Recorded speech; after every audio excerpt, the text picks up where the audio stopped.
What's up, guys, and welcome to Clash Royale League Asia. It is week 7, the final day. We only have 1 day for week 8, so it's going to be the second to the last day of the regular season. We're going to find out a lot more team who's going to that playoff, who's not going to that playoff. My name is G Clef. With me is going to be Ending Live. You had some really exciting matches yesterday. Oh my goodness, yesterday, my voice, I'm glad that I still have my voice from yesterday. We had so many exciting games. I don't even need to say, just go watch the video. It's on YouTube.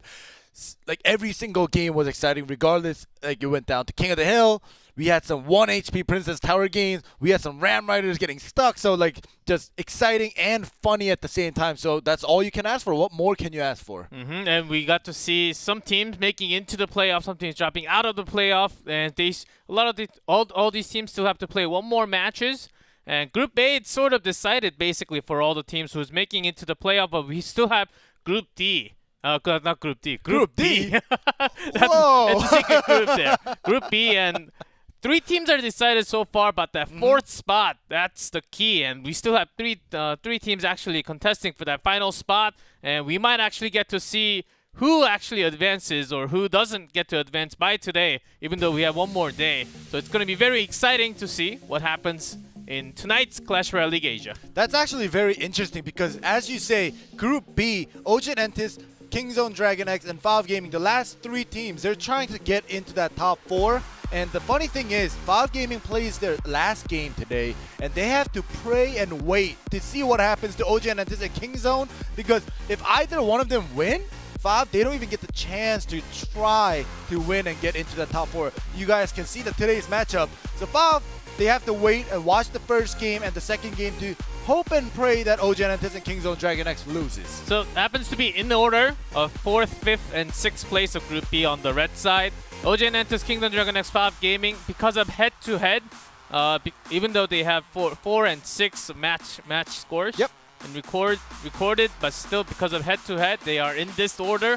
But still, if they go 1 above and 1 below, depending on the match and what happens, it's going to be a heck of a match. Basically, if you are a team in the middle or a team in below, you have to win and you have to expect the teams above you to actually lose all the matches. That is the only chance for you to actually move up because you lost that head-to-head already. Yep, exactly. And also, not only OP.GAMING, Kingzone also, if they want to make it into top 4, they have to pray that OG Entis loses, because in head-to-head, OGN basically beat Kingzone and OP, so they're all the way at the top. So now, it's all up to OGN. If they win, both Kingzone and OP have no chance. So it's very funny. Yeah, we talked about a lot on the red side, but it is actually going to be all Korean, all Japanese teams, all Korean teams today. Let's go with the first match. Ready, and happens to be the best, the top. And it cannot be beaten by any other team. It is Team Game Win from Japan, KK, Rolleparon, Rakitori, Yuihiro, Blossom. They had a few moments at the very early rounds, and after that, they're just taking match by match, 2v2, 1v1. They've got everything. Exactly, and we've been seeing a lot of Rolleparon these days, especially for 1v1s, and he's currently 4-1. Same with KK. KK is also 4-1 in 1v1. So, whether KK comes out or Rolleparon comes out, I think they are set. But now, for your Korean team, OG and Entis, we have Victor, TNT, Thunder, Dandelion, and 1 Crown. Yes, their main focus has been 2v2, switching TNT into 2v2, and then switching it back to 1v1 after he moved on to 1v1 roll of 2 straight wins, 2-1 against Expo Master of OP.GAMING, and 2-0 against Rhea Destination Gaming. They really needed to secure that spot. If they really focused on their 2v2, and I think they should have for the last week and a half. And if they are able to take this against the best team of Group A, it's not impossible. I think it really relies on what they do on 2v2 first. A lot of pressure for Thunder and 1 Crown, as we have the band Tornado and Giant Skeleton to start off that 2v2. For 1v1, Dark Prince and Hekka from TNT. Alright, so especially let's just see that Giant Skeleton band.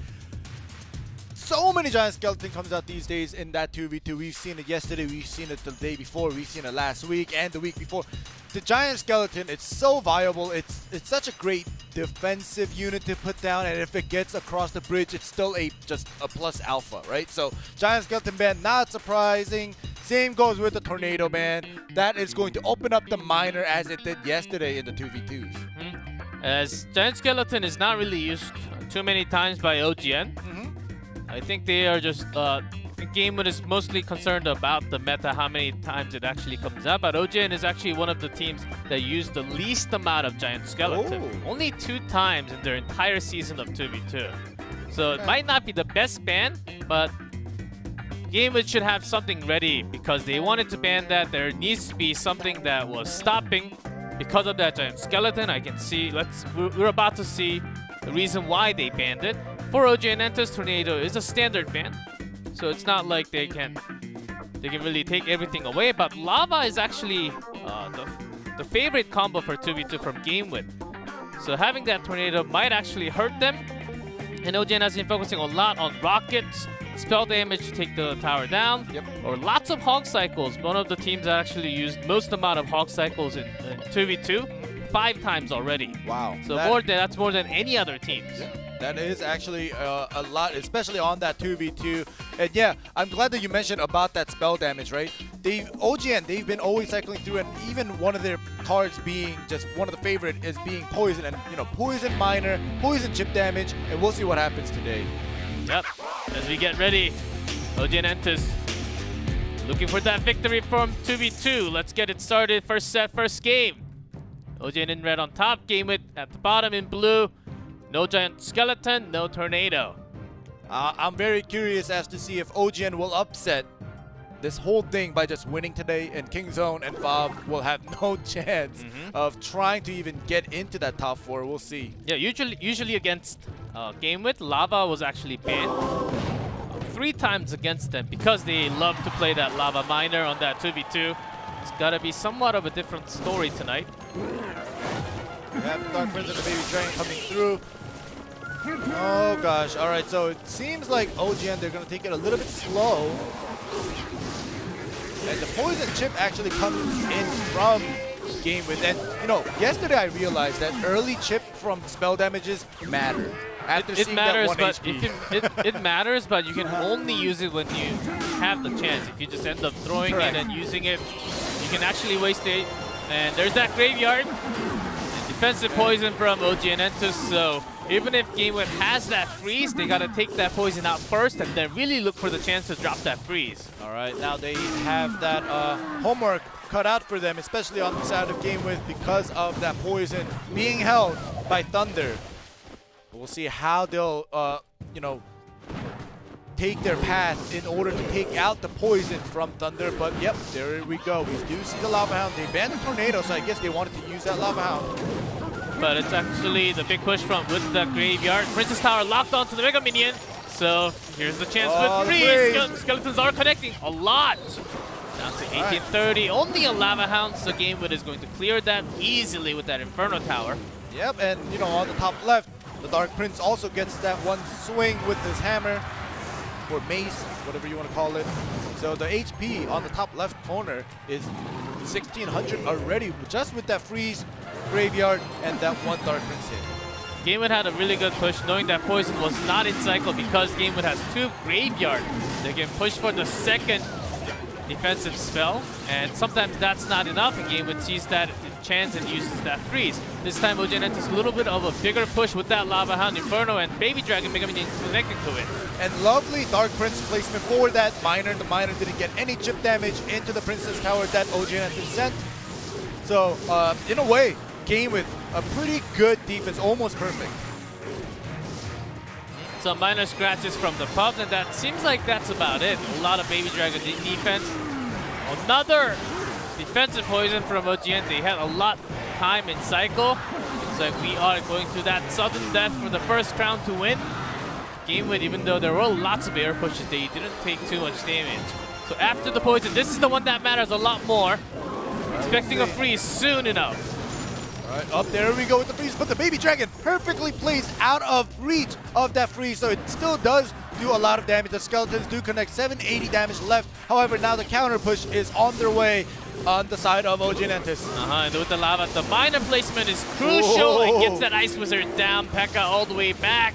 This is going to hurt a little bit more this time. All right, the giant snowball actually pushes the baby dragon back, so it was about to connect to the Princess Tower, but the Mega Minion takes care of that. Game they needed something to take the shots from the Princess Tower, connection to P.E.K.K.A. Inferno that still takes some time, and a great defensive poison. But still getting pretty lucky with those skeletons, connecting at least 3 or more shots, down to 585. So OG and Entis, they need to rush this. They definitely do. Remember that OGN has poison as well as log lightning, so they just have to chip a little bit more. There we go with the freeze on the graveyard. There's a freeze already. They don't care about the push. They can connect and finish the game right here if they want to. There's that another offensive poison from both sides. Even a log chipping the damage on the top left. Is that going to be enough? Miner all the way on the back. No one's really defending a skeleton a little too late. But game with only 117 to go, I think they've got it. All right, 117. So they need a poison. They have to cycle through a poison log. OG. Oh, there we go. The poison. They're already on poison, but the damage is ticking down, and that was going to be a lot. That seemed like a lot closer with that lightning, plus the poison, plus the snowball at the end. OG and Entis that were close, but because of few earlier pushes that they couldn't really do with the lava, I think that really hurt them at the end of the stage. Exactly. The Lava Hound, yeah, it worked out pretty well. It allowed the Mega Minion to connect a couple shots. It almost allowed the Baby Dragon to connect. The Miner actually, a couple times, the prediction on the side of Game With was pretty good with the Dark Prince as well as the Skeletons. But at the end, they allowed a couple chip damage to happen. So, you know, Game With was a little bit in danger. However, they came back well with the Graveyard Freeze. They were, you know, well enough to cycle through, get rid of the poison once, and then the secondary graveyard with that freeze worked out very well for. I wonder if you're going to catch. I think this is after the moment already when OG and Entis, they had a lot of their setup with the lava and everything connecting to it, like the Baby Dragon, the Inferno, the Mega. Game One actually went straight into the time. Okay, you guys do not have enough elixirs to use all that spell in defense. So here's our graveyard plus that freeze, which actually got a lot more damage compared to before.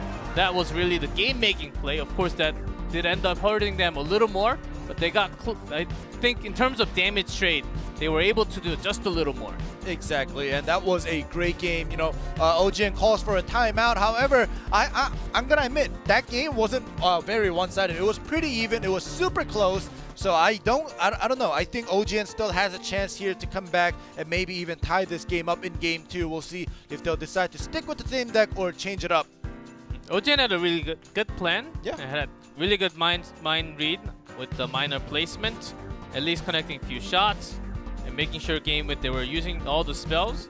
And OGN Entis, they also had a few other spells ready because they knew that freeze was coming along with that graveyard. Okay, we need to defend it with some log, because we don't really have too many Barbaro here. And then they had the Baby Dragon outside that freeze, which you mentioned. Yeah. That was crucial. I think if it was in the freeze, I think it actually came in right after the freeze. That's why it didn't actually catch onto it. Yeah. Which was big. There's that area damage, takes care of every little skeletons with that Princess Tower. Yeah, good work in game 1 from both teams. But OG and Entis, because they really need this 2v2, they are going to call that timeout, maybe change some things that did not work in the first game.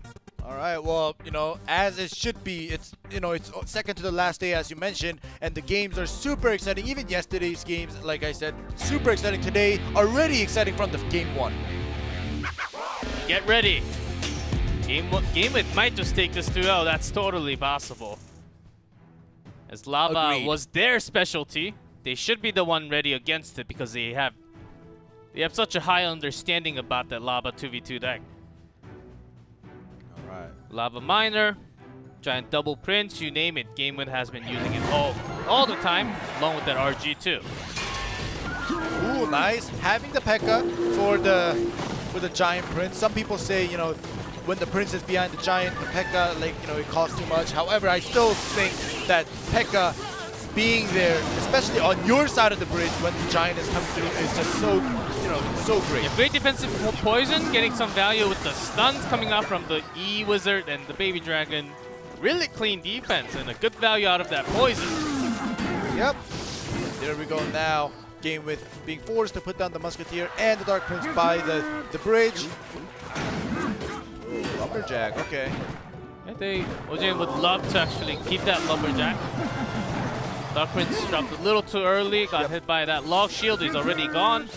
But with that rage, that could have been a charge. That was pretty just fast. Possible. That was pretty fast. But it's very unfortunate of the Dark Prince timing, because that shield just literally disappeared as it was put down right away. And another P.E.K.K.A. right away. Thunder is able to rotate around, cycle through for another P.E.K.K.A. So this is going to be one of those clean, quote-unquote, clean defense coming from OGN. As that rage. All right, rage spell actually used from Yakitori here. Even an offensive poison to get that P.E.K.K.A, E-Wizard, and the Baby Dragon, and some damage into the tower. But no actual real damage from like the Giant or the Prince. So it's going to be a little bit more scratch from that poison, but that's about it. All right, so far, both teams, they're doing perfectly fine with their offense and defense. And as you mentioned, only Game with the poison chip damage. And right now, Game with, they have nothing to worry about. They can just keep doing the same thing, and they can keep dropping the poison and for the chip damage. And even a Dark Bubble in here. Chips some extra damage, but the log will clear it. Inferno Towers for the defense. Giant's already gone. All right, however, the raged up Prince is gonna connect. Charges in and connects to the tower right before the Giant snowball damage. That's a big hit, 1100. Comes the Ram Rider. 3 Princes down, 2 Dark Princes. Great knock away from the tower. I mean, Game with, they are making this look a little too easy with that double Prince. They have been running this deck a couple of times, more than a couple actually. 4 out of 13 times to be exact. Okay. But that, it's not too many compared to the other ones. They have been running a lot more RG, a few others.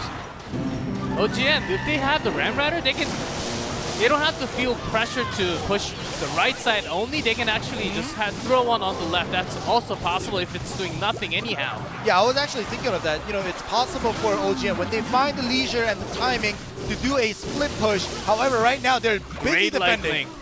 Great lightning spawn damage on top of Prince and the Musketeer. So this is one open. Okay, this is going to be a great counter push coming in from OGN and with the Mega Knight being alive and the Ram Rider. The Ram Rider, it's going to charge straight in. That's a big damage coming down from OGN Entis, but still about 1,000 difference. Yeah. About 900. Yeah. Game with Prince before when it connected with the charge. I think that was huge. That was a game, well, that was a difference maker right now currently. But now with the P.E.K.K.A and the Ram Rider once again, with the Lumberjack in the back. They even had the rage because they need to get this defense first. Giant is melting because of that P.E.K.K.A, but still a lot in connect. OGN Entis even throws that offensive poison down, which didn't really get everything together. Right, well, this poison's gonna get rid of it. Of Great course, spawn Mega damage Knight on top of all those units. Game with, they wanted to push a little bit more. Here comes the Ram Rider once again. Snowball should be there. Yeah. Rage. The Mega Knight is tanking everything. But still charges into the tower. That's great enough damage. About 400 more to go now from OGN. 1 minute 30 seconds. I think it's doable. Charges into the P.E.K.K.A. They probably wanted it to go to the Barbarian, but unfortunately it does go to the P.E.K.K.A. Now, this isn't going to be OGN's counter push. They're going to wait for everything to be sent by Game With and do that Mega Knight area damage. But look at this. Just the poison is spell just cycle from Game With. I think they've done it with that poison and the lightning. That's 2-0. OGN Entis, they even called the timeout to higher their chance to win that 2v2, but it's not happening against the first place team of Group A. All right, well, very unfortunate. And every time OGN Entis loses, everybody other than OGN Entis is happy right now. So Kingzone Dragon X, OP.GAMING, probably in the back watching this game, clapping their hands saying, all right, maybe we have a chance. Usually OGN, actually, they're the ones running Inferno Tower and the Bomb Tower together. They're the team that has the most amount of Bomb Tower usage, 6 times already. I had so many things to say about them because I expected this to go 3 games. Yeah. And because this can matter so much, especially for OGN. But it's a 2-0. What a dominant performance by Game With. Their defense is actually insane, even without that defensive freeze being used anytime soon. All right. That one miss on the Ram Rider with the giant snowball, that was crucial, but not crucial enough to actually turn everything around. Yeah, especially with, you were talking about how Game With was able to just cycle through the spell. They constantly landed the poison onto OG and Entis' Princess Tower, even the log. So they were chipping away, and those chip damage ended up adding up, and this Prince poke was huge. Maybe Ojin they didn't have too much elixirs at the time, but it was possible. Maybe could be thinking, okay, E-Wizard might stop the charge. Yeah, that's what I was thinking too. Yeah, that could have been what it was. This push that was actually big just charges in, gets deleted right away. We're still down to 900, but not too close enough, as around less than 500 or even 600 for 2v2 in spell cycle range. Exactly, and the thing is, they both in the second game had similar spells, which means it's just Game With had a better offensive, aggressive push. They were able to land their spells more, which means the spell cycle on the side of Game With was a lot better. But now we're moving on to that 1v1. Yeah, I want to talk about the ban cards first. Roloperon used a lot and lots and lots of P.E.K.K.A. along with the Battle Ram, along with the Ram Ratter, a lot more of Ram Ratter especially. That's why TNT actually bans that P.E.K.K.A. against him. It's a snipe ban. Really like it. Really like it. Because Roloperon has been doing a lot of Battle Ram, just attacking left and right together. A lot of his opponents was having a tough time. But goes same for TNT. Actually, TNT is the one that uses a lot of P.E.K.K.A. Battle Ram. 6 times already within the last 2.5 weeks. Correct. So TNT is willing to let that go to snipe onto the opponent because he feels confident about all the other decks. He has the Minor Balloon, and compared to the other, not too many players has been running that Hog Cycle other than Benzer and Jack a few times, and can't recall exactly how many, but TNT is one of the ones that uses a lot more Hog Cycles, and he should be feeling confident about the ban here. Exactly, and same goes for Roloperon. Yeah, he got snipe banned by the P.E.K.K.A. However, he also loves playing the other heavy decks as the Golem and the Lava Hound with the Night Witch. So, I'm very curious as to what Roloperon will bring out with this P.E.K.K.A. ban. Oh, I like this screen. Exactly what we needed before we go in. That's game 1, guys. Game With, they took that first set, but TNT always has been the one grabbing the second set for OG and Entus. Being the hero? Yeah, let's see if that's possible once again. Goblin Gang signals another cycle deck. Usually Mortar, even with Rascals. Oh, here we go with the Miner. Well, Miner still, it still could be the Mortar. So we'll see what TNT will actually, or what he decided to bring out. From the other regions, we've seen slightly more use of Minor Balloon deck. Within the last week or so. So, if it's not the Mortar, it could still be the Minor Poison. Yeah, Minor Prince still. There are still a lot in open. Dark Prince is banned, but still Prince is open. And but it is the Mortar. And when P.E.K.K.A. was banned, there were several players, especially from the Chinese playoff in the finals. They were just using the P.E.K.K.A. Battle Ram or P.E.K.K.A. Ram Ratter deck with P.E.K.K.A. as a Prince instead as a replacement with the exact same deck. So that's still possible. But that's very heavy. It's still heavy, but Roloperon just going to go with that easy one. But the Miner, and the minion is going to connect. And a couple of the minion from the minion horde actually connected to the Princess Tower. 1,200 left, and now we have the Royal Giant all by himself. Shoots 1 cannon and 2 cannons. Okay, that's still about 500 damage. Not bad. Not bad, but compared to what TNT already did with that minion horde, Miner, that's going to be painful from Roloperon because RG is going to be a lot slower than the cycle of TNT. Yeah, bad timing for that Goblin Gang, unfortunately. Spear Goblin does get to throw 1 spear at the Princess Tower, but the timing was unfortunate. I think they both put it down at the same time, and there we go, Minion Horde on the other side with the Miner. Yeah, because Roloperon does not really have anything else to actually, other than the giant snowball, still the minions collecting a lot of damage because Furnace is actually going to the right. And also the Miner was able to take the attention away from the Musketeer. Great timing with that RG. That lightning to take care of few Spear Goblins and still Rascal Boy and the girl doing enough damage against the RG to take it out. Alright. Yeah, right after the barrel, forcing out another Furnace on the left side. The Roloperon doesn't really... He would like to attack on the right side a little more because his tower is damaged a little. And great placement.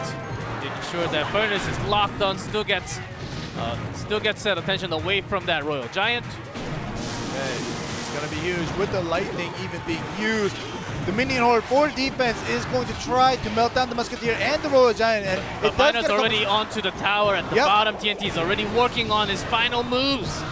You have to remember, TNT has no major spell damage, so he has to constantly continue with the chip damage. His right tower 1100, but Rollaporon still has that lightning, so that's, you know, as long as Rollaporon gets a couple connections, but yeah, there's the Barbarians, but still misses against the Miner. Oh my goodness. A little unfortunate for Rollaporon to actually not get that. Yeah. That was basically more than half, 50% to actually get that. This might actually be the final push, so TNT knowing that, just having everything against that Royal Giant, only one shot fired. All right, double Giant Snowball. One more swing from the Miner, and that is game. Yeah, we can really, even before the game, we were saying, okay, this ban really makes sense. It's targeting his opponent, but himself at the same time. But likely he's going to bring something light and cycle. He's really confident about the Miner especially. And the reason why he's so confident, I think he's already shown that in Game 1. Oh, yeah.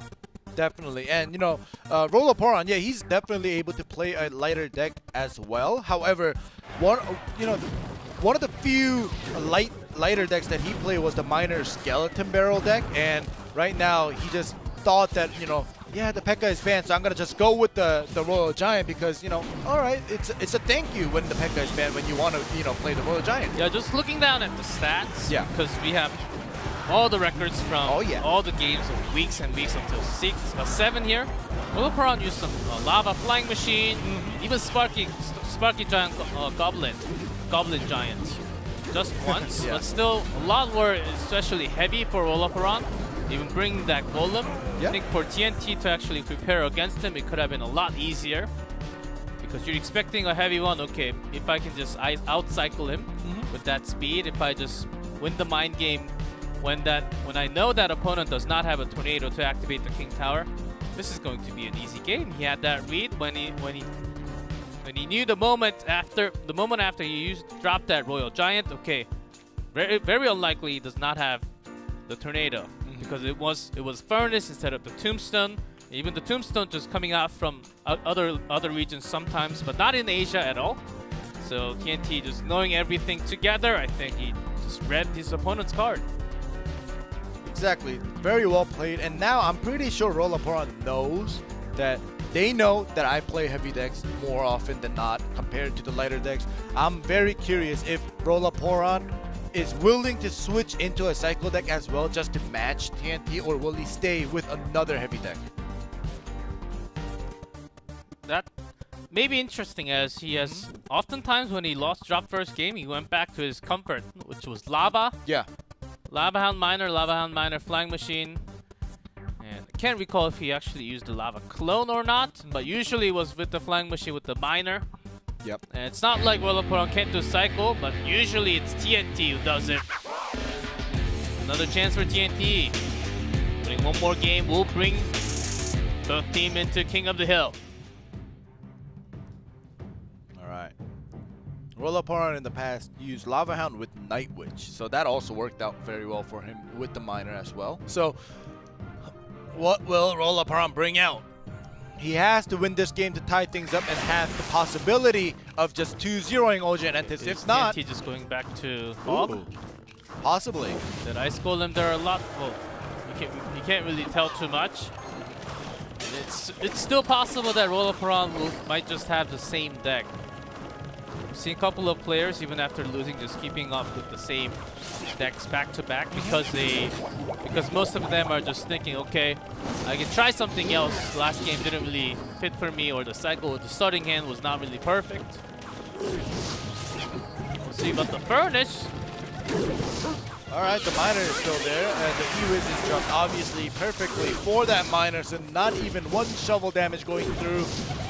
The Ice Golem taking the attention away from the Baby Dragon, so it doesn't hurt the Furnace at all, so the Furnace will continuously be a nuisance to Rollaporon, forcing him to use that Bar Barrel. With that Furnace Miner, it could still just be the Princess instead. minor poison combo we have been seeing many times, even starting from the beginning of the season. And the minor poison plus the furnace, when the fire spirits land onto the Princess Tower, that also adds up very much. But it is the minor balloon deck that TNT has brought. And defensive furnace already ready, and even the E-Wizard, so this won't really hurt too much for Olaparan at all. In terms of TNT, has that furnace ready. Alright. So not bad for both, but how is TNT going to act against the very likely Royal Giant from Olaparan? We'll have to see. Now it is the double elixir time. Furnace is just going to be constantly put down for TNT. Now Olaparan will probably save the furnace for the balloon just in case, because usually you want to put down the furnace and then save up elixir and then Royal Giant to back it up. However, this time around, they know that the balloon is there. Lightning when the balloon just goes down. Balloon might not connect, but minor still does somewhat damage. And Olaparan, is he thinking about having the Royal Giant push to the right, because the E-Wizard is going to survive? Not this time, just with the guards. Alright, so this time around, he's going to just allow them to just get past. This is a cycle kind of wasted, allowing it to go by. There we go, another minor balloon. Oh, nice one. This time, ooh, but the minor dies super quickly because he wanted that minor to hit that furnace so that balloon can one-shot it and then go directly to the Princess Tower. Exactly, and Olaparan knew that. He put down the Mega Minion and the Baby Dragon and got rid of the miner super quickly, and they could focus on that balloon. Great chance, Snowball, to delay everything so that the Musketeer can do some more damage. If not, Musketeer would have gone down already. There, the Barbarians was getting ready for that Olaparan's Royal Giant, but he wants to have this big push before the RG comes out. Go the Barbarian land, and there we go, the one-shotted furnace goes away. Only the death damage will connect to the Princess Tower, and there we go, the counter RG comes through. And TNT's somewhat ready, but he's looking for that cycle with that Barbarians. Comes just in time, and with that furnace blocking the couple shots, RG will do no damage. And if you notice, the furnace that TNT put down to go to the right, look at how much damage it has done. That right tower started off at 1986. It was already like 2200. It will start hitting with the guards together. So that right side, 1400 already. So E-Wizard already going to the right. This might be a different one for Olaparan to defense against the balloon here. Yeah, and the miner is chipping like crazy, and the balloon will get through. I think a drop will happen here. That may just be game. With that death damage and few more connecting. Ooh, TNT's snowball. got it. Yes, in snowball range. Yep. A shovel range. A lot of ranges. Whatever you call it. There's that miner for that victory right before E-Wizard, but the giant snowball does come to finish off the game. What a strong performance. 2-0. All right. For OGN, they get to survive once again by this player named TNT. Olaparan had two Royal Giant tries, once against the motorcycle, once against the balloon miner cycle, but both were really tough. And the moment the E-Wizard was put down on the right, pretty sure Olaparan knew his fate at that moment. Exactly, with the balloon just coming through, TNT just needed to focus on one lane with the miner balloon, and it was a success. And also, it's just for TNT, I think he just read Olaparan very well. He had that Barbarian in the second game. He's like, all right, so if you don't use the Royal Giant and you use another heavy deck, you know, this Barbarian is still great for any other heavy decks anyway. So he's gonna just put it in there with the minor balloon deck anyhow. So that was just a great deck for TNT to go up against Olaparan. Yes. Just reading about an opponent, reading really well from his opponent. There are lots of decks with Inferno Tower instead of the Barbarians, but Barbarians because Inferno Tower, when it's lightning, it doesn't really do too much. And Barbs actually do so much better. And he had that Furnace instead, so great deck adjustments from coming out from TNT. I really loved it. TNT was consistently forcing out Olaparan's defense to be exactly the same. You need to use that Furnace against my balloon. You need to use that E-Wizard against my balloon, and you can't stop it. And without those two, you cannot really have a strong Royal Giant push, because against Barbarians, you need some area damage, which is the Fire Spirits, when the furnace is gone all the time, you can never actually have your own push. And TNT will be ready with those set of Barbarians. So great game coming out. Talking about Barbarian I was about to say that. We do have the Royal Giant and the Barbarian Band, the two critical cards that actually had a big play in this 1v1 in Game 2. So that's a big coincidence over there. Yes, just letting you guys know, teams, they get to see the rosters 2 hours before, and then they have to decide within the 30 minutes of all the bans for Game 1, for 2v2, 1v1, and the King of the Hill, all beforehand. Yeah. So they do not know, of course, they do not know what the bans from the opponents are. And Barbarian, Royal Giant seems like a good pair that counters each other, basically. All right, well, it does, and definitely getting rid of the Barbarian, especially, I think, at least for Roloporan, who is playing in this King of the Hill, kind of, you know, one of the cards that kind of counters his heavy decks that he like, you know, makes him feel a little bit better, and also because he lost to a deck with a Royal Giant to a Barbarian deck. So we'll see what happens there if it does go down to Roloporan. But to start it off, it's Blossom. It's Blossom because Game With, they are already on top of Group A. For this match, for them, it don't want to say it doesn't matter. It doesn't matter as much as OGN does. So it's going to be the first time Blossom actually gets to play in any of the game 2v2 1v1 King of the Hill. He has 0 record this season. Yep. So we have no idea what he's going to play. And I really feel bad when we have no idea about a player, especially in that season, because, you know, we like to make predictions, especially when we have the opponent's, you know, idea what their favorite deck is, and maybe it'll counter each other. But yeah, I'm very excited, also kind of scared to see what Blossom will bring out. And that's the thing, he does from the ladder, and seen he's been loving a lot of cycle decks, but it's usually different on stage. Let's see what he brings. And also Dandelion from OG Entus. First King of the Hill, OG Entus is the one really desperately looking for the win of the match tonight. Exactly. If they win. Want to see if the result from tonight for Game Wood actually changes anything? Nope. No, it does not, because they have head-to-head win against Brand already. Here's that Royal Hogs. All right. Well, the first card ever to be played as the Royal Hog. We haven't seen that in a while, but we do have the Rascals getting put down. Yeah, surely liking that Royal. Well, that Dandelion was actually the one to use that Royal Recruits. All right. Despite seeing a lot of Royal Hog with the cycle, along with that motor. But from China, the West, not as much in Asia, but here we go. All right, the Ram Rider will connect, probably get like another shot in there. There we go, 2 shots, 1 charge and another hit. And the counter push does come through with the Royal Hogs. And the Bar Barrel and the Baby Dragon will clean it up, but before they do, all 4 of the Royal Hogs will connect at least 1 to 2 shots onto the Princess Tower. It's a good choice when he's looking for some area damage, as Rascals might not clear up everything. Still, the Mega Minion only does 1 shot to 1 single target furnace. Can be a great answer. I've seen some weird one with from the Royal Hog decks with the Tombstone and Magic Archer, but this is surely not the one. That is true. The Musketeer actually is in play here. The P.E.K.K.A being put down with the Ram Rider, not a huge surprise here. So we'll see how Dandelion answers to this. Ooh, Royal Recruits again here. Told you this guy loves Royal Recruits. He likes the No Royal. one else does, but this player does. Ram Rider goes straight. No, never mind. Nope. Not straight through. Nope. Did get straight through, but with that giant. Still a lot of recruits attacking onto it, but where'd they go? They disappeared. All 6 of them.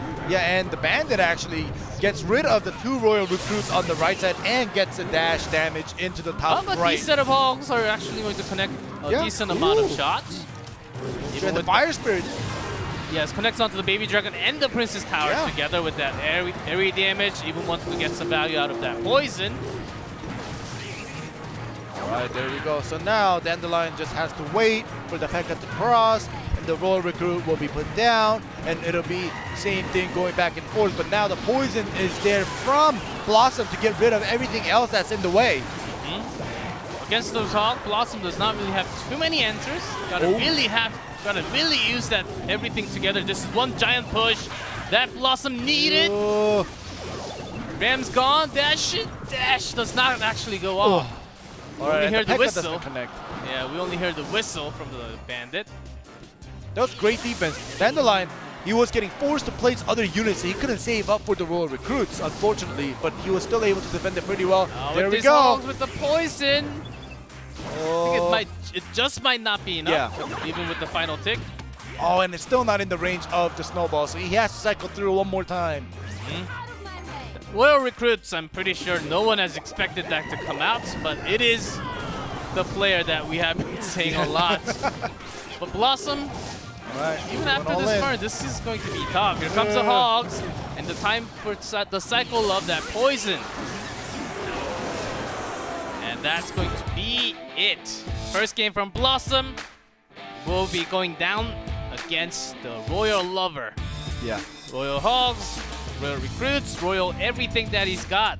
He couldn't use the Royal Giant because it was banned. I'm sure if it was allowed, he was going to use that again. I was thinking that he's gonna, like later on in the future, Dandelion is gonna just bring out all the Royal cards and Royal, just play Royal Ghost Yeah. and everything. And that's going to be like 6 elixirs in average. Average elixir 6. But really good against the Pekka though. It's got shields. That's why the poison actually got so much more value out of it too. Exactly. And you know, the counter push that happened from Blossom after defending that Royal Recruits onto the right with the bandit charging and landing a couple shots, that was pretty big because that was like early mid game. So I was like, all right, so Blossom may have a chance. However, Dandelion, he had such a great defense in this moment that you're seeing right now, even without the Royal Recruits being used. So when this happened, I was like, okay, so Dandelion, he definitely knows how to kind of cycle through his deck. He's just not using this deck because he likes the Royals, as we kind of jokingly say. He knows exactly how to cycle through. He knows how to put down the units to defend certain units. Yeah, it was a really hard deck to pull off. If he had the Mega Knight, different story. Defending against the Hog could have been a lot easier, but a little bit hard countered right there with that Royal Recruit. Comes Yui Hero. Yep. And he saved the team. Were you about to say Yu-Gi-Oh? No. But anyways, yeah. Never going to admit that I watched Yu-Gi-Oh! a long time ago. No. But yeah, Yui Hero in the past, in King of the Hills at least, he only plays 2v2 in the regular days, no 1v1 records. However, in the King of the Hill, you saw his record, it's pretty nice. And even against Kingzone, he was able to beat Alpha and then Nuri and lost a line. However, still, Yui Hero is able to win when it comes to a pinch. So we'll see if he's able to at least take down Dandelion and bring, you know, his team a little bit of hope to win this game. Yui Hero certainly the one to use a lot of Royal Giant. That's been banned out. Does have some cycles along with the Motor and the Archer, and even the Balloon cycle. Let's see if that works for him. And then Leon, he can certainly go off with the same deck, or will we see something else? Really excited to see what his deck choice is going to be. Right. Gonna take it slow. We've seen a lot of Graveyard double prints. Love the meta. There are so many different decks that are viable, that are also really strong. Who knew that the freeze spell will be used this much, even in 1v1? Ooh, okay. So the battle ram will be put down, faced by that lumberjack. It's a wood, so it makes sense to put down the lumberjack, right? No, it makes sense to use the log. That makes the best sense. They go You way trip the barbarians. back. Yeah, lumberjack and the log. I don't know the story, but it says they go way back. So they must have some story behind. Yeah. I don't even want to know. All right, Elixir Collector coming through here. This was the one with a lot of three Yeah. three musketeers, but even with that, even with that Elixir Collector, it has changed because of the delay of that three musketeer. Yep. A lot of players and also a lot of players and pro players has been saying, well, 3 Musket doesn't really cut it. It's too slow. And we've seen just Hunter with the single musketeer instead a lot of time. Alright, here we go. So now, getting rid of this battle ram, a small counter push will happen for Hero, but he sees the Dark Prince being put down, so he's just gonna let this one go.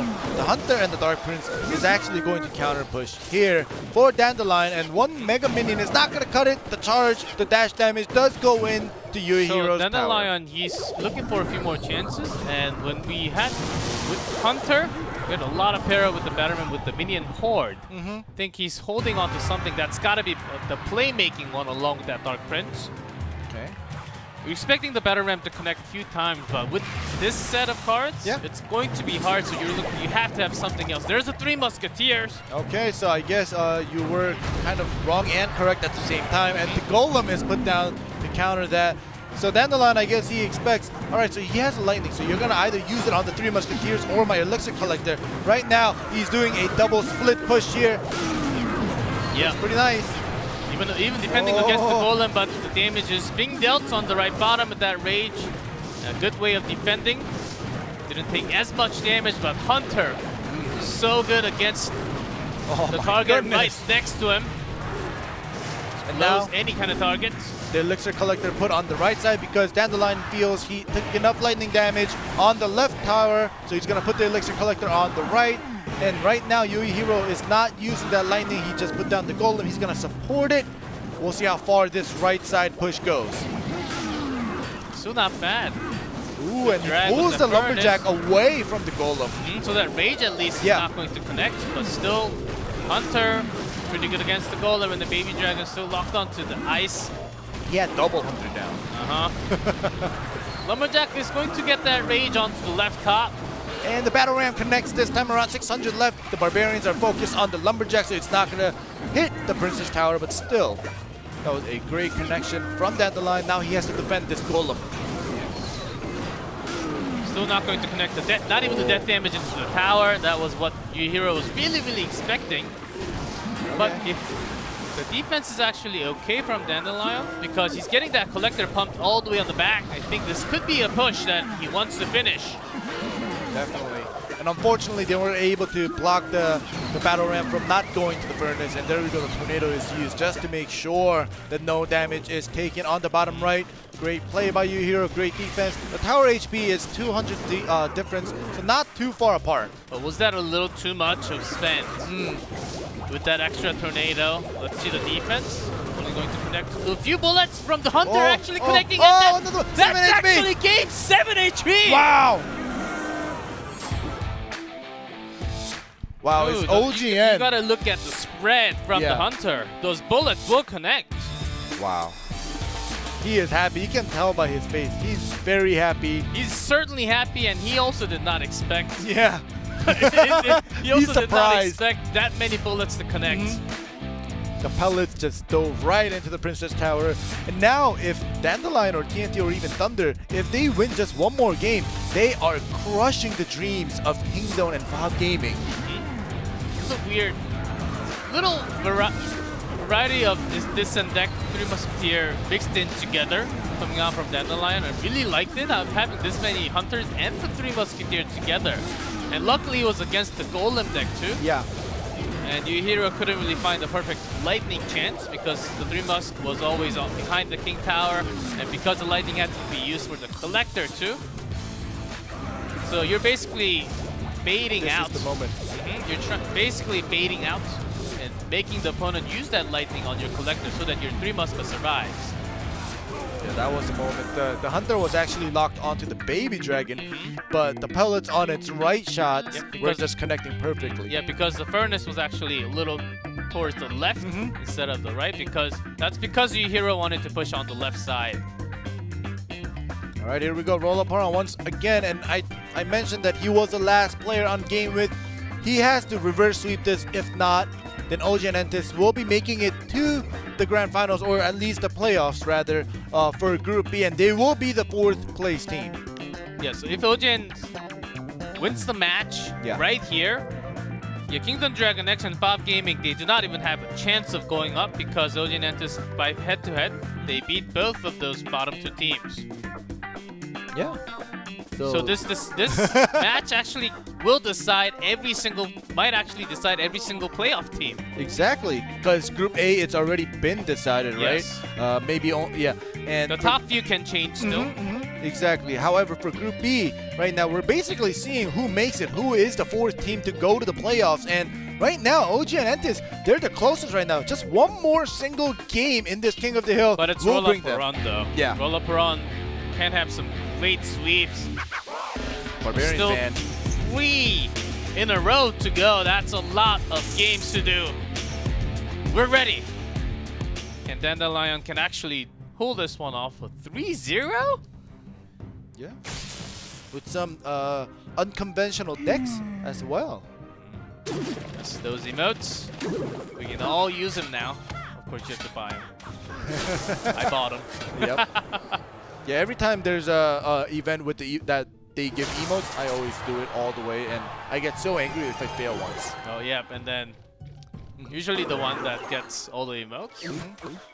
And just use all my casting money into those emotes. That's what I actually do. Yeah. Oh my goodness. All right, here we go. We do see Tombstone and the Miner and Lumberjack on the side of Dandelion. All right, so once again, roll up on. Not a surprise to see a heavy deck with the P.E.K.K.A coming through. But still moved out from the Royal Giant because it's banned now. Is the P.E.K.K.A gonna Go connect? straight to the tower! That's tower down. Boom! And the E-Wizard against that Inferno. Great diversion. That does happen, especially when when there's a big one or the other one pushing. How should I phrase this? There's like a Dark Prince or the P.E.K.K.A pushing one towards the other outside of the bridge, like far left or the far right. It actually does not get dragged by the Tombstone or the Furnace in the middle. It goes straight to the tower. That's what happened. Exactly, and then the Lion had nothing else to put down. He couldn't put the Lava Hound for the P.E.K.K.A, right? That was one of the cards here, and he has to make this work.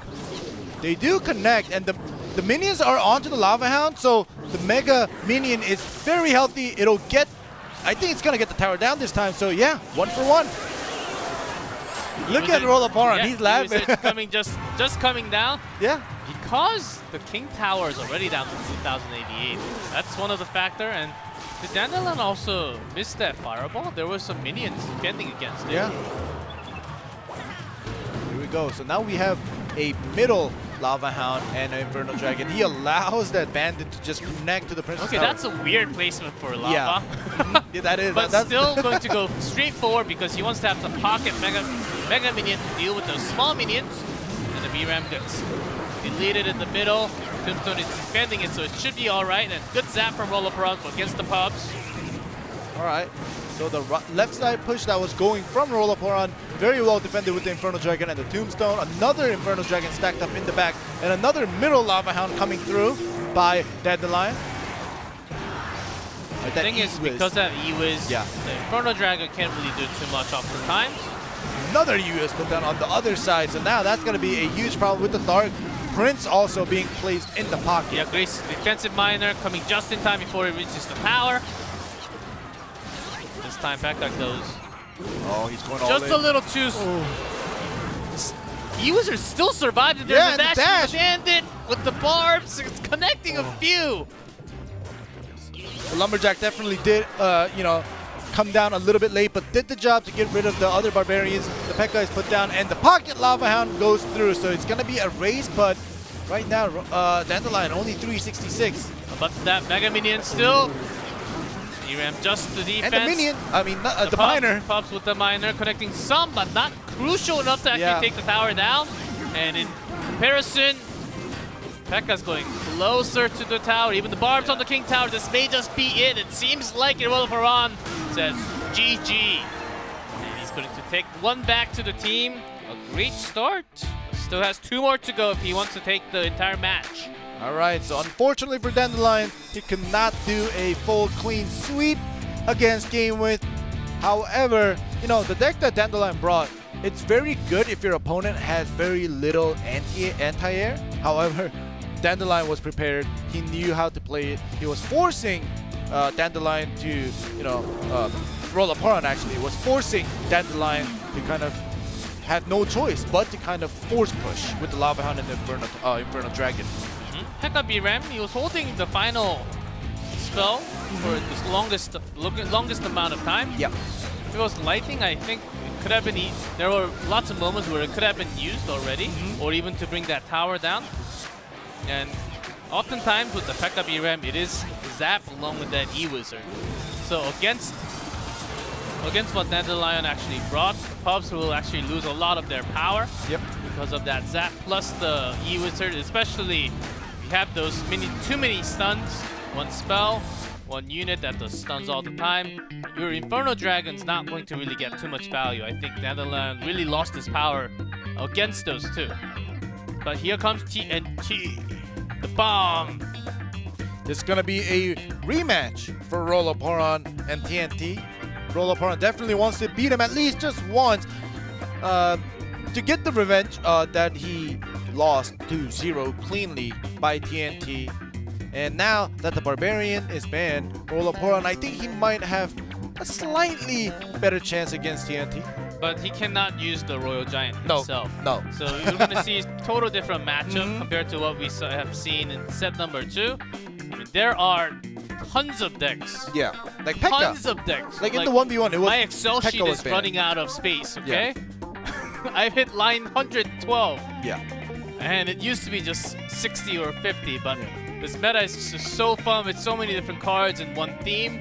The archetypes stays the same, but there are, from one archetype, there are like 6-7 different decks. So anything can happen. You can just mix in some different spells, different cards, Baby Dragon Musketeer, a lot of replacements. See the ban. This might be the final game if TNT wins for OG and Entus. Game with they have Roloporon. Let's go with game number 4. All right. Well, now the Royal Giant is banned, but the Pekka is alive, as we saw in set 2. Pekka was banned. Yeah, we expect a lot more Pekkas to just come out. Because these, mentioned already from set 2, both players just love to have that cycle. But with the Skeletons Archers, never mind. Ooh, okay. What do you expect? What do you expect coming out from TNT? Well, right now, like TNT having the Archer, it could always be. It's 100% going to be a cycle deck. We're not going to see a heavy deck coming through. I'm expecting some Hogs. Yeah, Hogs. I'm ready for some Hogs. Exactly. TNT has played a lot of Hog Earthquake, So I wouldn't be surprised, obviously. But for Roloporon, I think, but it's the Royal Hog, not the Hog Rider. So even better. Yeah, the split push, the dual lane push is coming through. It's actually not bad for what Roloporon actually already has. Barb Barrel, Snowball, and also the Prince. So how does he break through the Skeletons and the Rascals? That will be the problem. TNT's already got a good setup. Uiz is down as well. So yeah, so basically we know how TNT's gonna win. He has the Royal Hogs. He has the Rascals for defense. He also has a giant Snowball to kind of clear the way for Royal Hogs just in case. But there we go. We saw the Prince. We expected the Giant, and the defensive mortar comes, takes the attention away. It's somewhat similar to what they had in game number 1 of set number 2. Yep. The Giant is not going to really, it's going to be really, really hard to connect all the way unless Roloporon has that perfect lightning. In this case, it's possible, but it's not really seen too many times. We'll have to see if he wants to. He's holding that lightning to clear the way for Giant, but the Ewis is going on the right, and now TNT just counter pushes with the Royal Hogs on the left. Still not bad with the Prince Skeleton. Usually it's the Snowball's poison pair up. I think we can wait for that perfect time. Great Barbaro deleting everything with that. Still goes on to that motor now. Except for that Giant, only a Mega Minion.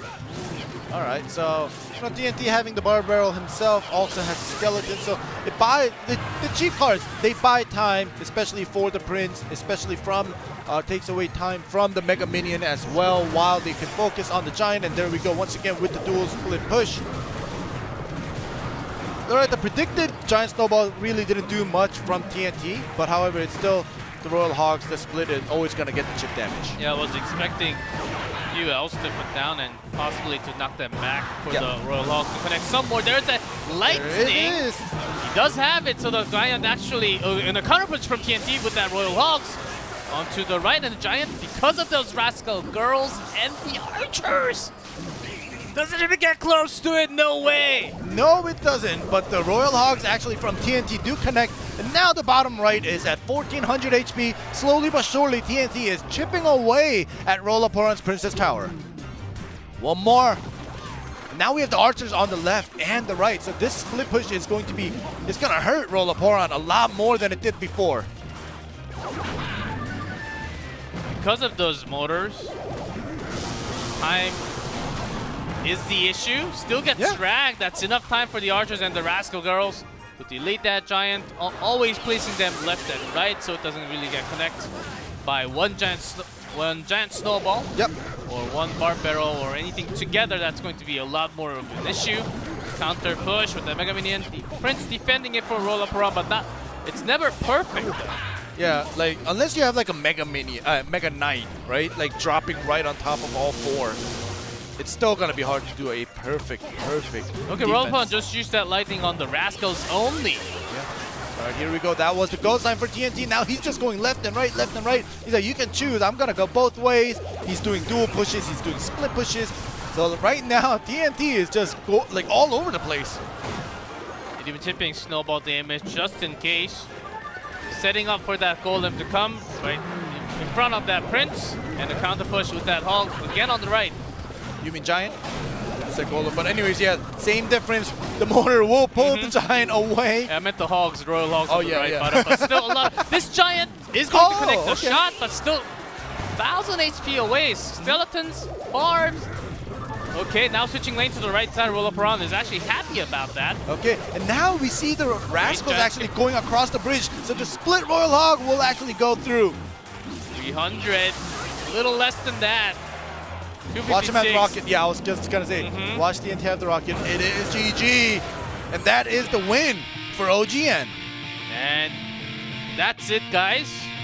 For all the teams that has made it to the playoff, we have it. For Group B, Chaos Theory, Ponos Kicks, and OGN will be the last team joining that playoff next week. We still have 2 more matches today. Yep. And another set of 3 matches coming next, the following Thursday. Correct. So we'll see what happens there. But we now know that all the 8 teams that will be making it to the playoffs, and OGN actually secures it from the get-go in the first match of the day. Breaks the dreams of Kingzone, Dragon X, and 5 Gaming. Yes, breaks their hearts. And it's going to be tough what they are going to show on stage, but surely this team on camera right now, OGN enters, they're happy, and TNT always bringing everything back, securing them the wins. Every tough time, pressure times, he's got it. Definitely Game with certainly from the first place. They can't really drop too much from that first place because they have the head-to-head win against Grand Esports. But that's it for the first match. Nice, still got 2 more. Korea versus Japan. Destination Gaming versus Kingzone Dragon X coming up next. You're watching Clash Royale League Asia.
Welcome back to Clash Royale League Asia.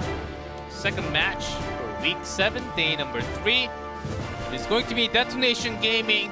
Sadly did not make it into the playoff, but still got the last match to go. Kingzone Dragon X, because of OJ Nentis taking the victory just in the previous match. Same situation there. Very unfortunate, but still, we have Kingzone Dragon X and 5Gaming still game to play to see who is 5th and who is 6th. We have now on screen the two teams, and one of the teams being from Japan, Detonation Gaming, Hane, Lewis, Pyrameki, Raya, and Tempura from Group A. Great setup lineup. Yep. Yes. Sorry to cut you off. No, it's You okay. can continue. Yeah, I was just gonna say that. Great setup lineup. You know, we have seen Raya just pop off in the 1v1s, and that's about it. Yeah. That's what I was going to say. Yeah. We synchronize too well. We should go out for the Olympics, man. Oh, I can't swim though. oh, I can swim. I can swim for you. Yeah, but seeing that, it seems like we're gonna have the same pair oftentimes. Kingzone Dragon X had lots of crazy issues with that 2v1, 2v2 result. Didn't really go as planned too many times. And also not the same for 1v1. Of course, had some ups and downs for Alpha and True Pass. Line came in a little too late into the season. I think he's really the key, the hidden card, the golden card in the team. But just coming in at week 6, still he couldn't really change everything that happened before he was on stage. Yeah, Lion coming in, he is a total of 5 games played and 0 losses. 2 wins in the 1v1s, 3 wins in the King of the Hill. No losses yet, we'll see what happens today, but this is the entry. We have Lewis and Tempura, and from Kingzone we have July and Nuri. Alright, Tornado Band and the Lava Hound Band, not a surprise band. Same goes for that 1v1 Raya and Line. Not too many, but Lewis and Tempura does have the best win rate with that Tornado Band from their own. And it doesn't matter what others do. They oftentimes bring some characteristic cards, like even Magic Archer, Flying Machine Royal Hog, and lots of different set of cards, not really setting on one Royal. They actually use this pair. Lewis and Tempura only used one Royal Giant, one game of Royal Giant. Wow. Within that many 2v2s. And a lot of the time they change their cards into some other type of play, and a lot more barbarians compared to the other teams. Yeah, maybe that's why they're 2 and 5 and 2 and 3. However, no. Gosh, ending. You're Well, hurting their feelings. I'm sorry, I apologize. However, we do enjoy the different kinds of decks that these two pairs bring out, like you said. So, you know, I am very excited. We learn things when, you know, pro players bring out different types of decks, and it actually succeeds. Yeah, I think that's the reason why they keep on changing. This doesn't really work. This doesn't really work. Sometimes you just got to stick with one and get better. Yep. That shows up sometimes, but oftentimes it's better to change into something that works better for you guys. But on the other side, Kingzone, a similar story, not really going too far away. They have a couple more wins, however, still, yeah, as you say, similar story, but they don't try as crazier things compared to Lewis and Tempura. They do try new things, however, they more or less stick to, you know, the quote-unquote the meta decks for the 2v2 more often. Yeah, a lot more meta. Yeah. And second to most use, Kingzone also used a lot of Hog Riders, just like OGN. OGN at 5, Kingzone at 4. Yep. A lot of cycles going on. Let's see if that happens once again. It is Kingzone on top, Detonation Gaming at the bottom. So maybe different ones being used. Alright. Miner. And the Log. And the Giant Snowball. Alright, so they're just gonna go start off with the cheap cycles plus spell. There's the Bomb Tower. An excellent tower against the balloon. Of course, the tower doesn't hit the balloon, but the others will. Double bomb. Of course, the death damage from the balloon does not connect into the tower. That's good news. And in the meantime, their miner, Kingdom Dragon X's miner, has been doing another set of push with the miner coming down from detonation this time. Alright, wow. Hitting both. But the balloon survives and hits because goodness. Princess Tower was actually locked onto the miner for some time. I was gonna say they did the balloon the first time and the bomb tower was pushed down, and then the second time they committed even more with the miner in the back and the lumberjack. So that was a huge push coming from Detonation Gaming. Yeah, because miner was all the way on the back, the rocket pushed the balloon away from the tower, which made Princess Tower connect to the miner. Yep. So that bought the balloon some time. It's a great connection. That's already a tower down with 61. Because Detonation has 2 pairs of that lumberjack balloon. With just 1 bomb tower, it can be tough. Gotta use that rocket once again in the next coming set. And compared to that, Kingzone, their miner has been really slow just chipping instead of having one big blows. Yep. If none of the balloon drops connected to the top right tower, right, I think the chip damage from Kingzone could have added up and it would have made Detonation Gaming kind of afraid of the constant chip damage. However, the balloon connecting bought them some time here. Great second set of bats. Laying some damage from the Inferno, but still got locked onto the P.E.K.K.A. and deleted. Miner never really connecting. About 1,000 down with that poison plus damage. So they need to get these rocket damages in.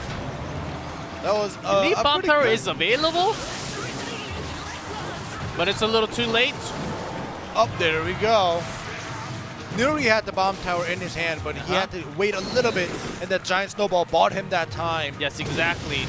Giant snowball was used by July, so that's some teamwork that we've seen. Nuri needed like 1-2 more elixir to get that bomb tower, but there was a lot of elixirs already used. All right, this might actually do it. One more hit, and there we go. The tower but still, the top left is actually damaged too much. 405 left.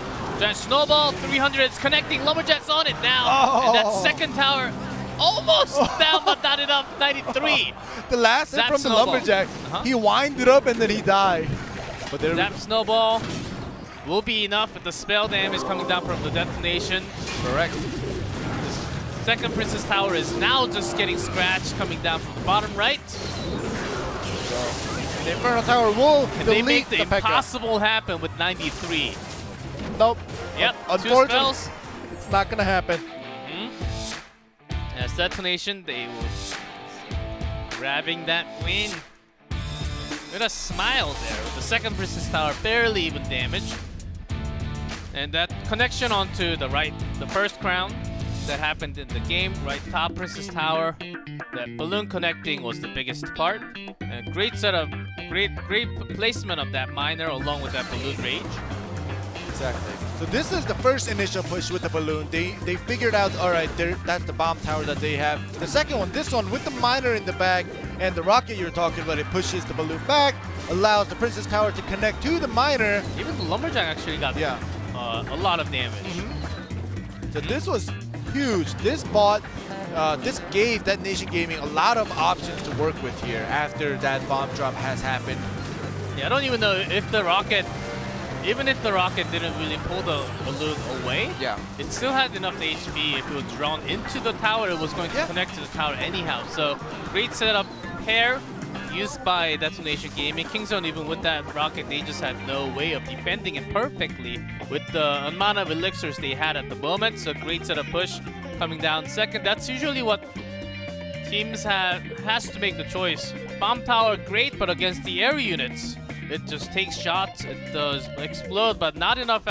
Not the units that are supposed to take damage from the death damage from the bomb tower. Never really gets to it. Yeah, it takes a little bit too long. And usually it's a Royal Giant, so it doesn't even go nearby. That is true. And getting ready to get the game loaded in. It's Epic Sunday, guys. Make sure you request your card. Make sure you get that Epic, okay? This is every Sunday. You cannot forget. Yes. I asked for cards.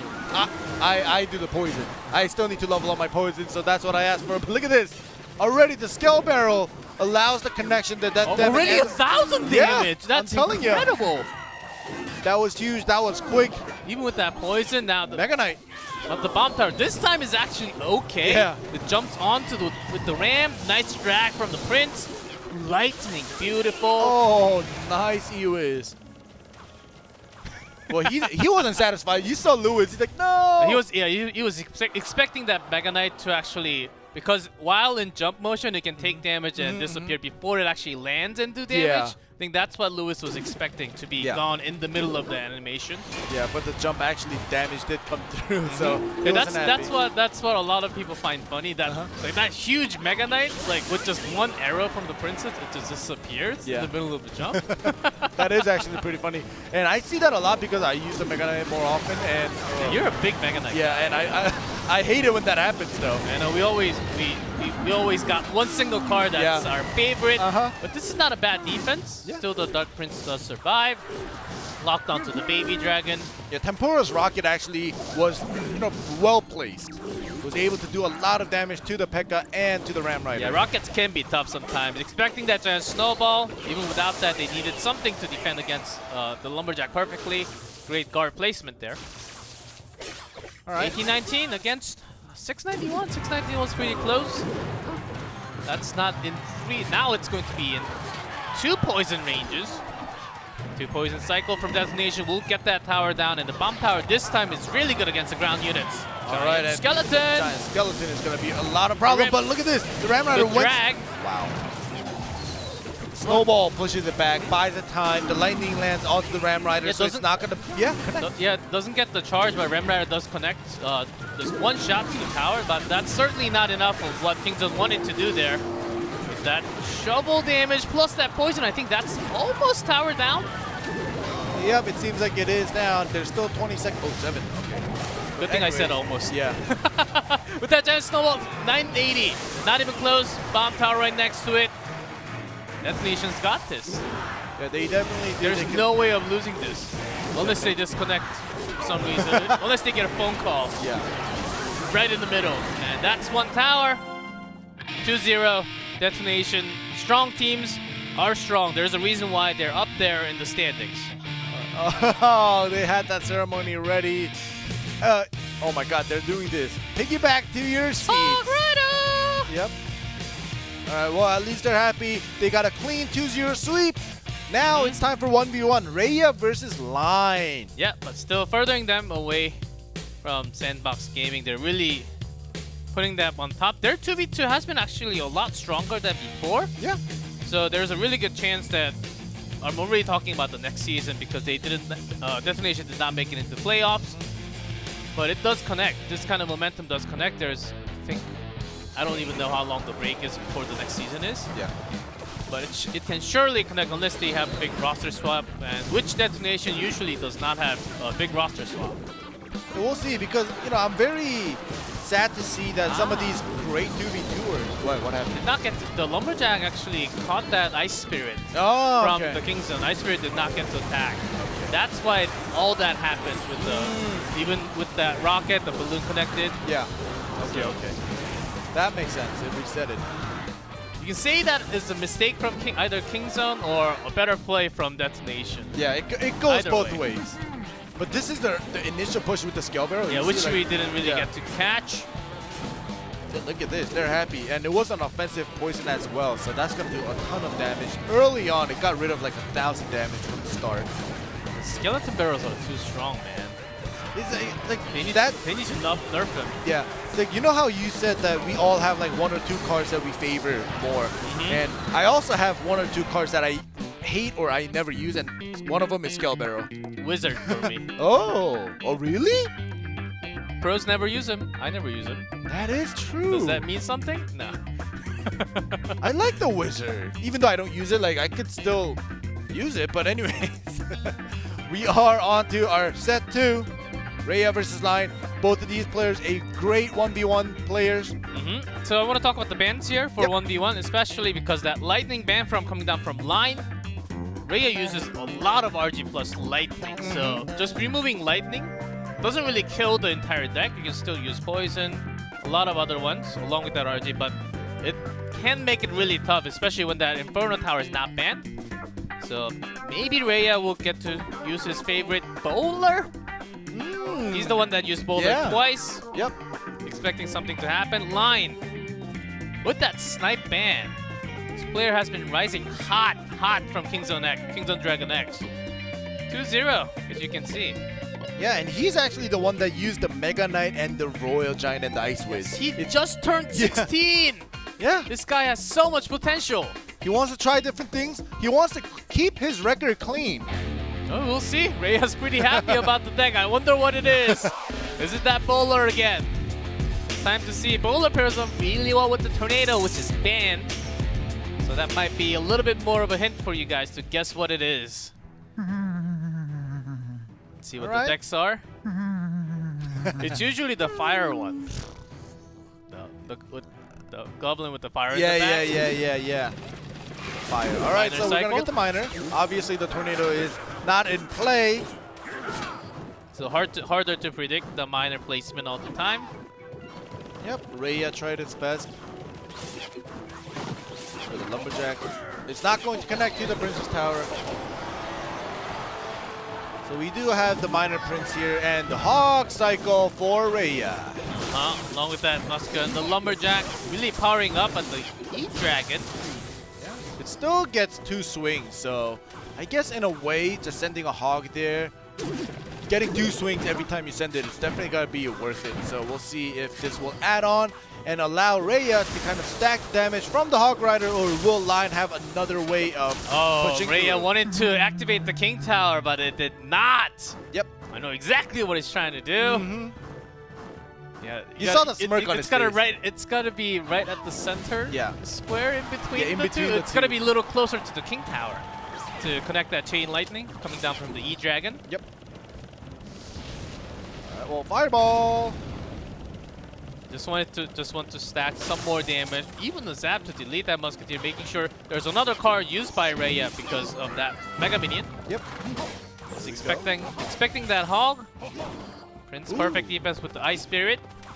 Alright, I was saying that every time Rhea puts down a Hog, if it gets at least 1 to 2 swing, it's gonna be worth it. But this time, perfect defense coming in from line. Lumberjack's probably gonna... Is this ladder? I know. Just one card dropping, card being dropped all the time. Here's the Giant. And the Miner in the back to try to get rid of this Musketeer. The Snowball's not gonna push the Miner to the King Tower, unfortunately. Still just wanted to slow it up so that Musketeer survives enough amount of time. Did that Giant get a swing or not? No, Actually, right? Yeah, I missed it. I don't think so. Yeah, I was looking at the Miner to see if it's what's gonna happen, but there we go. The E-Dragon comes once again. And right at that fireball, push. everything Ice Golem Hog Rider goes straight already locked onto the tower. Third shot. Oh my gosh! And the Ice Golem actually got 2 swings as well. From death damage down to 1,058. That's a great counter now. Almost tying things up, even putting him at a better spot. Yep. So Line is the one changing the lane on the left. He's going to go back and forth, back and forth. He really needs that E-Drag onto the right. There's Oh that my speed. goodness. Great Oh knock. my goodness. And even the Earthquake just to follow up, and look at And with another damage. Hog, that's actually it. Rhea takes that first game. Line had a slower amount of units to push right when that E-Dragon is down. Thinking that it's going to be a left push once again because that top left Princess Tower had lower HP. Line, of course, thinking about that. Rhea just poking on that hole onto the right tower, exactly timed. Exactly. So I guess it's a great play coming from Rhea because he saw the E-Dragon on the left, and obviously Lion wanted to defend the weaker tower. Rhea, he didn't care because if he pushed the right side, the one with higher HP, even if it fails, it's still, he knew that some chip damage was gonna go into it, which gives him the option to go left or right later in the game, but it just finished the game. And this is the one where the Hog Rider gets 3 swings and the Ice Golem gets 2 swings. And this was a huge push, but still, this wasn't even the thing. He counter pushes on the right and he finishes the game. Yeah, with 1950 left, goes in straight. Ice Golem tanks. Lumberjack Hog Rider, Earthquake, slowing Boomba from the Prince just a little bit. Might have helped also to chip the damage inside the tower. That's a one big push to finalize the game. And look, would you look at the results of what we have with Destination Gaming? 2-0 set 1. So far 1-0, only one single game away from taking their 4th possible match win of the season. Right now, especially Line, he has 2-0 in 1v1s, 3-0 in King of the Hill. I know that inside him, he wants to keep his record clean, even though this may be his last game and they're not going to make it into the playoffs. They already know that. Both of these teams know that. So they want to just go out prideful with winning a game. So now we'll see what Line will do with his deck, because we know that he's brought some unique decks. He's brought some different kind of decks. So if Line is able to come back here and bring King Zone to the King of the Hills, we'll have to see in game 2. Compared to the heavy decks that Line brought in game number 1, what he has shown before in the past few days of play, it was usually cycle. The Hog, a motorcycle, Yep. but well, P.E.K.K.A. Battle Ram, that's sort of a cycle, but a little bit heavier. But still, he won with it. Basically won all the games with it. Yeah, he didn't lose any, so whatever he brought out, he won with it. Just one game with that Motor Miner. That's the only single game that he lost against the Hog, out of all 6. And he did drop one more game just now, but he can certainly come back. Rhea can finish the entire match. Is it going to be those Hog cycles? Yep. As you say, Line wants to go with that Hog. And it's a Prince to respond, so sort of swapped in between the two players. That's correct, and having that Skeleton and the Musketeer, lovely defense. Yeah.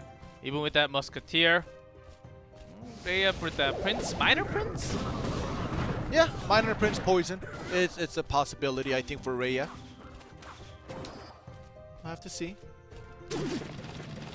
And there's the Minor. And obviously with the Tornado Band once again, he can put it anywhere he wants. Nice. Instead of the Ice Golem, wants to push a little bit more. Not just pushing the Knight straight in. There's that mortar, that's why. You want to keep that mortar alive, that's why you have the Knight instead of the Ice Golem. Yep. And even though the Prince was on the right side because of the Knight, the Musketeer will be enough. Great prediction from Rhea, deleting at least one of the skeletons with that bar barrel and getting the few more.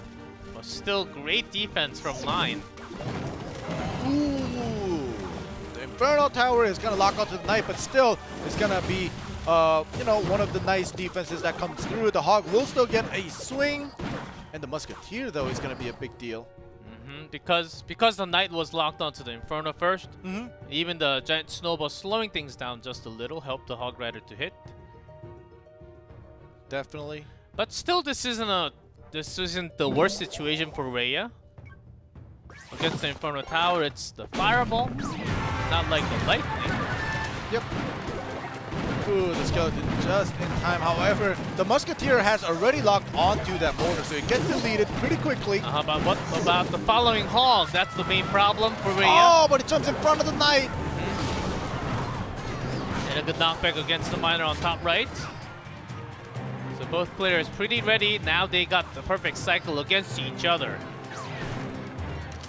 We'll have to see how they change things up, or maybe even just change lanes like Rhea is doing. He's going to focus onto the right side. If Line doesn't make the first move, and the Miner will get some chip damage going through. Knocking that Knight into the Miner, delaying it just a little bit more. All right, Inferno Tower right in front of the Princess Tower on Rhea, and the mortar on the right side. So now Line is switching things up. Yeah, Line baited that Inferno Tower to be on the left with that Hog Rider. Now wants to connect that mortar, but Musketeer from Rhea already locking onto it. Seems like no direct shots into the tower, as the right bottom tower is actually not even scratched. All right, well, the mortar cycle comes through right again, and now it's the mortar and the Hog on the left. And the Inferno Tower, even before that Hog comes into the Legendary Arena, so Rhea really knows, certainly, because the right bottom is not even scratched. Yep. Line has to be attacking onto the bottom left. Exactly. Well-placed Inferno Tower as well. Line is trying different things. He's trying to keep Rhea busy on one side and then try to counter-attack, but it's not working. Rhea sees everything, and he is, you know, able to defend everything perfectly so far. Changing things up just a little, focusing a little more with that poison now. Rhea did not use that poison at all this game. Miner got a few more shots to close. Ooh, but this time it's gonna actually have... Fireball! Oh, the missed. fireball It missed missed! the Musketeer because Musketeer was slightly Yeah. damaged. With the fireball, it was going to be going down. So Lion missed a crucial chance there. All right, that was huge. That was huge.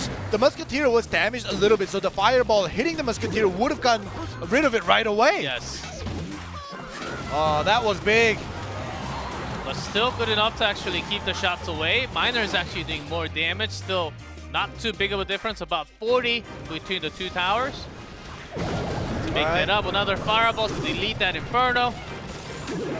Now you can see both of them, they're constantly doing the Miner poison, and also Lion is throwing the fireball whenever the Inferno Tower is dropped down. So they're going for the tower chip.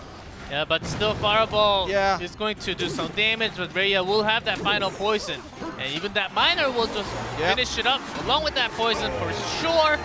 Raya takes that win again. And Detonation Gaming a clean 4-0 sweep against Kings on Dragon X. And he did the ceremony with the hair wave, but it felt like he was a little shy. He did it very small. But GG to Raya. Unfortunately for Line, his clean, set win record is actually now has a loss in it in the 1v1s. Yes, for Kingzone, a tough loss. Even if they didn't get to make it into the playoffs, the same thing, but still, every single match does matter. Oh yeah, definitely. And these guys have pride. As they have been running for 7 weeks already into the season. Maybe both of the teams will show better games with more cooperated 2v2s in the next season. Good to see their final moments here. That was match number 2 going for Detonation Gaming. We got one more Japan versus Korea. All day long, Japan versus Korea tonight is going to be OP.GAMING versus W7D3. Stay tuned.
Hello everyone. Welcome to the final game, final match of the night. It is OP.GAMING versus FOB.GAMING. In terms of placement, it is not going to change up anything, but still, everything matters because it's about the pride, and you want to have better scores for yourself too. You want to be in top 10 of 1v1, 2v2, and King of the Hill record. It all shows up on the website. Yep, it does. And for OP.GAMING here, you know, you talked about how like the placements really doesn't change too much. But OP.GAMING, if they lose and Talon wins on Thursday, OP.GAMING could go into the playoffs as the 4th place team, not the 3rd place. So yeah, the places, you know, if OP.GAMING wins, they don't get into the quarter or the semifinals right away. However, you know, are you gonna go in there 3rd place or 4th place? That's gonna matter. Same goes for FOB. If they win today, they can end this season as 5th place instead of 6th place, right? So because Kingzone just lost, so they're now 4-7. FOB.GAMING 4-6 right now. So if they win this game, they can go up and bring Kingzone down to the last place. That's possible. That's possible. Of course, for the regular season, there's only prize money for 1st and 2nd place. First place, $10,000. And 2nd place, $5,000 for each 1st place, 2nd place for Group A and B. So the 3rd place, 4th place, no real big change as they go against each other. They go against each other in the 1st round of that playoff. But still, you might actually, here's a catch. Do you end up using the deck that you have been practicing a lot and reveal your strategy before your playoff? I mean, you still have a week of plus amount of time before that playoff. But do you reveal that here today, or do you just save that and not play the deck you have been practicing the most? Just because you want that 3rd place spot. Of course, all the matches matter. It's about what kind of deck choice you bring out. Yeah, that is actually a big dilemma, especially for OP.GAMING, obviously. Do you, like you said, do they want to play super hard and the decks that they've been practicing for the playoffs to stay in 3rd? For me personally, I think I would, because just to act like, all right, this isn't the deck that I've been practicing, and just play it as if it's, you know, nothing. How about you? Yeah, even if you play it, the opponents are going to think, are they actually going to play that in playoff, or are they not going to play that playoff? So there's also mind game, and it's also whatever you practice behind the stage might not be the same when you're on stage. So it's better to use the deck that you have been practicing, and let's try it against the other teams, because oftentimes you get to scrim a little bit against the other teams, but most of the time it's within your team what you're scrimming. So what the scrim result oftentimes does not really show up on stage. It's a good try for both of these teams, OP.GAMING and also FOB.GAMING, to try what they have here. We'll have to see, because we do have the Royal Giant Band and the Tornado Band as well. So, we do have the common bands that we've been seeing more often. So yeah, it's for OP.GAMING, they haven't really been using Royal Giant too much anyhow. Their 2v2 has been rotating against, because they have a lot of Expo Master with Ho, Expo Master with Uchan. Now it's Uchan with basically Asher. So it's a different set. They have been rotating a lot, and now that Expo Master has really moved up to the first 1v1 spot, they've just got to find the gel in between, as they have to have someone for that playoff. 2v2 is going to matter a lot, as this is the format for Asia. 2v2, 1v1, King of the Hill. Same format goes for playoff until the grand finals.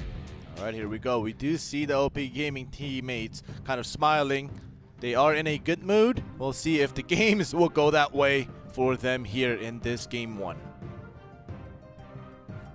They'll take their time.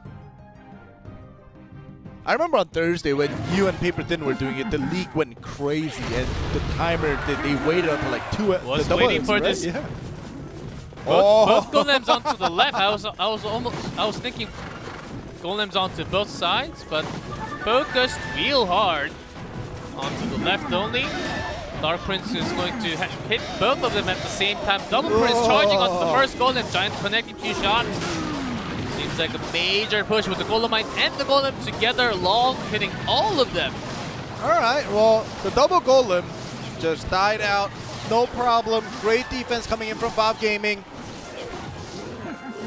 Let's see. not too much will happen with the counter push coming in from Valve Gaming. So just back and forth. We saw the double giants being used as well as the double golem. So nothing too big. Without the tornado, golems could work, but when you have two just lined up like that, it's going to be easier for Valve Gaming to defend because they have a lot of area damage. Dark Prince, even the Double Prince charging in, and also the Baby Dragon included everything when they have Rage. Rage spell, not the Lumberjack. All right, here we go. They're going to do this once again. We'll see if Asher will put down his golem. Nope. Gonna just do the Mega Minion. The double golem seems like it's not gonna work too well.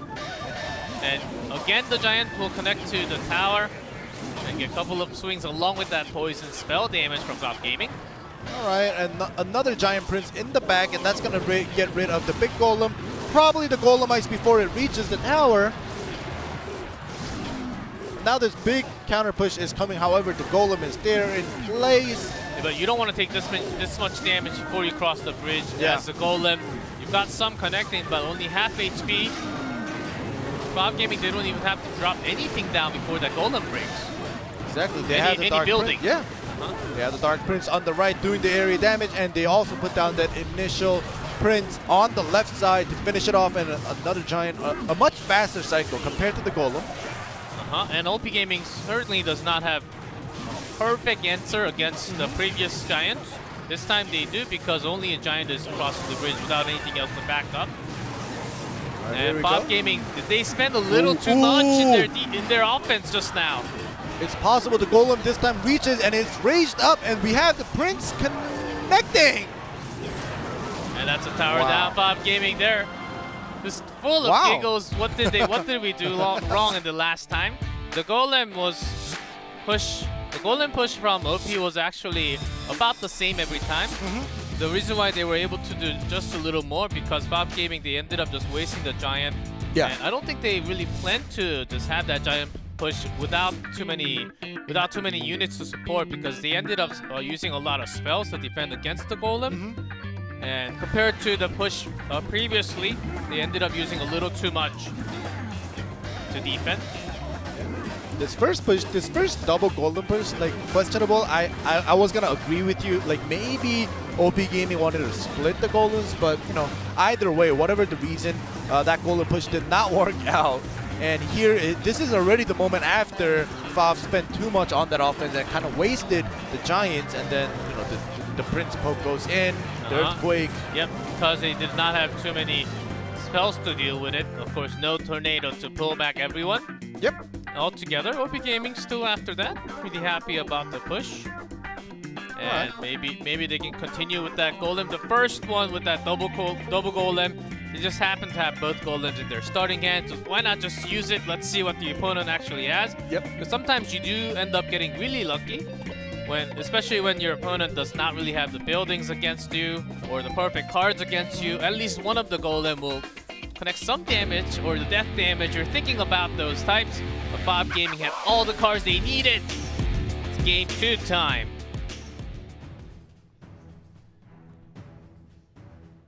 We're gonna see another double golem on the same lane.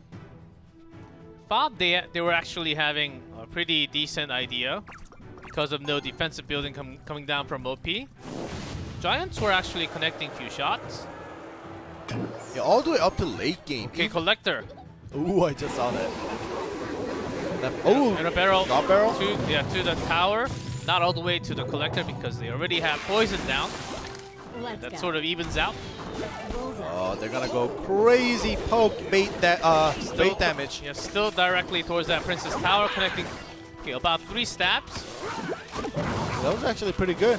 Value out of that Goblin Barrel here, and the Dark Goblin in the back. Expo in 2v2, it's happening.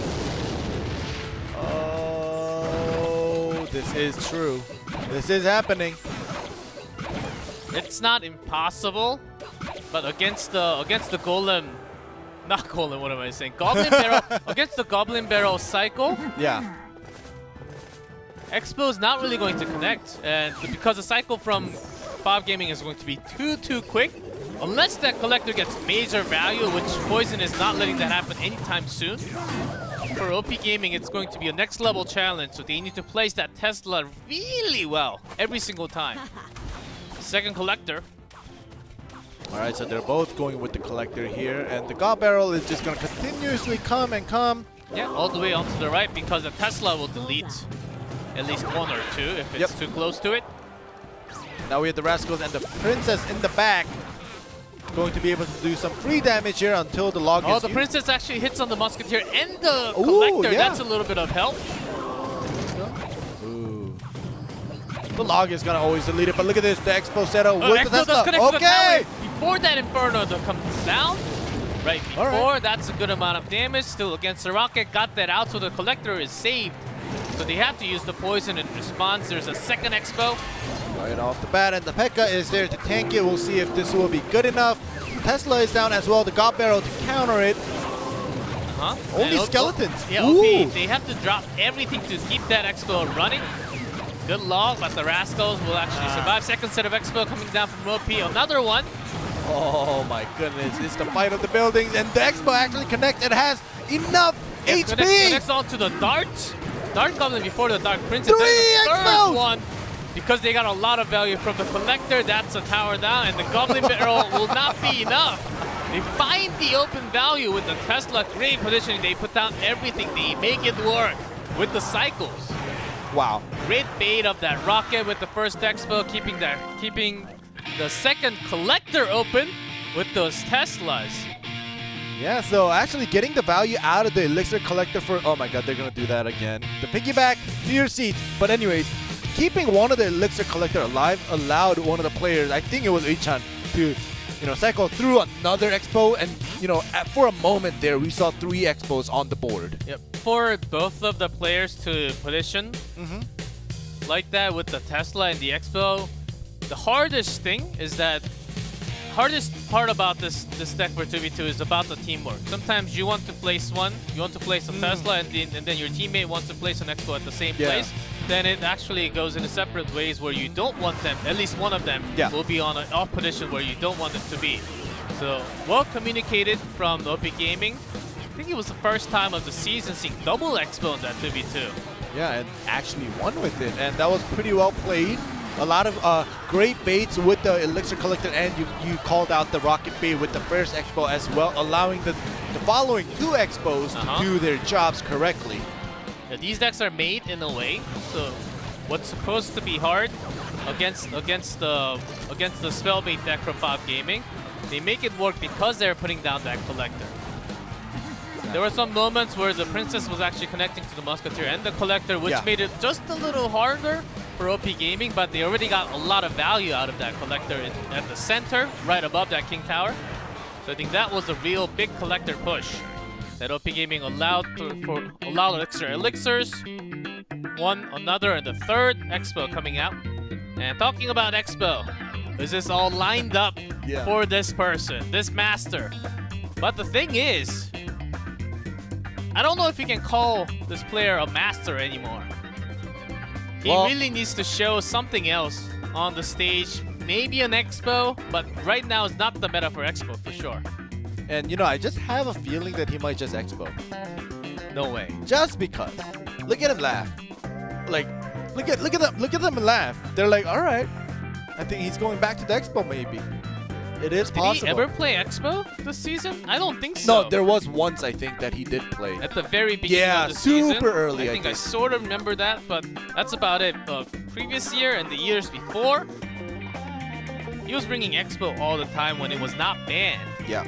But he's against Jack, certainly the one that would know the cycle of any kind of Expo.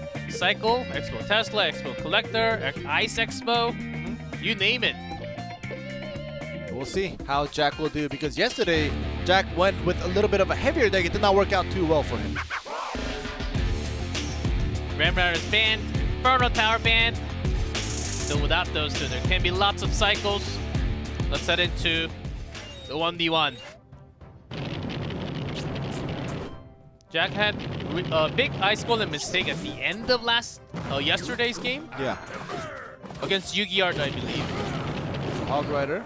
And another cycle with the Hog. Alright, I'm not surprised. I expected him to use the Hog in the first game yesterday, but he used the P.E.K.K.A deck. Lava, is it the clone that Expo Master does not really like to use at all? I don't know. Uichan was laughing next to him while he was picking the deck out. Man, Possibly. it's gotta be yeah. heal. It's gotta be heal. Oh then. no! If he was laughing that hard, it's gotta be heal spell. Oh my goodness. Actually, kidding. yeah. Oh, it is Yep. a clone. There's that clone, but the Hog actually goes straight through. There's that. There are those guards, but Oh still my letting one gosh. hit. Fireball had to be used, but And still that Princess locks clone. onto the Baby Dragon, so a lot of pups still connect.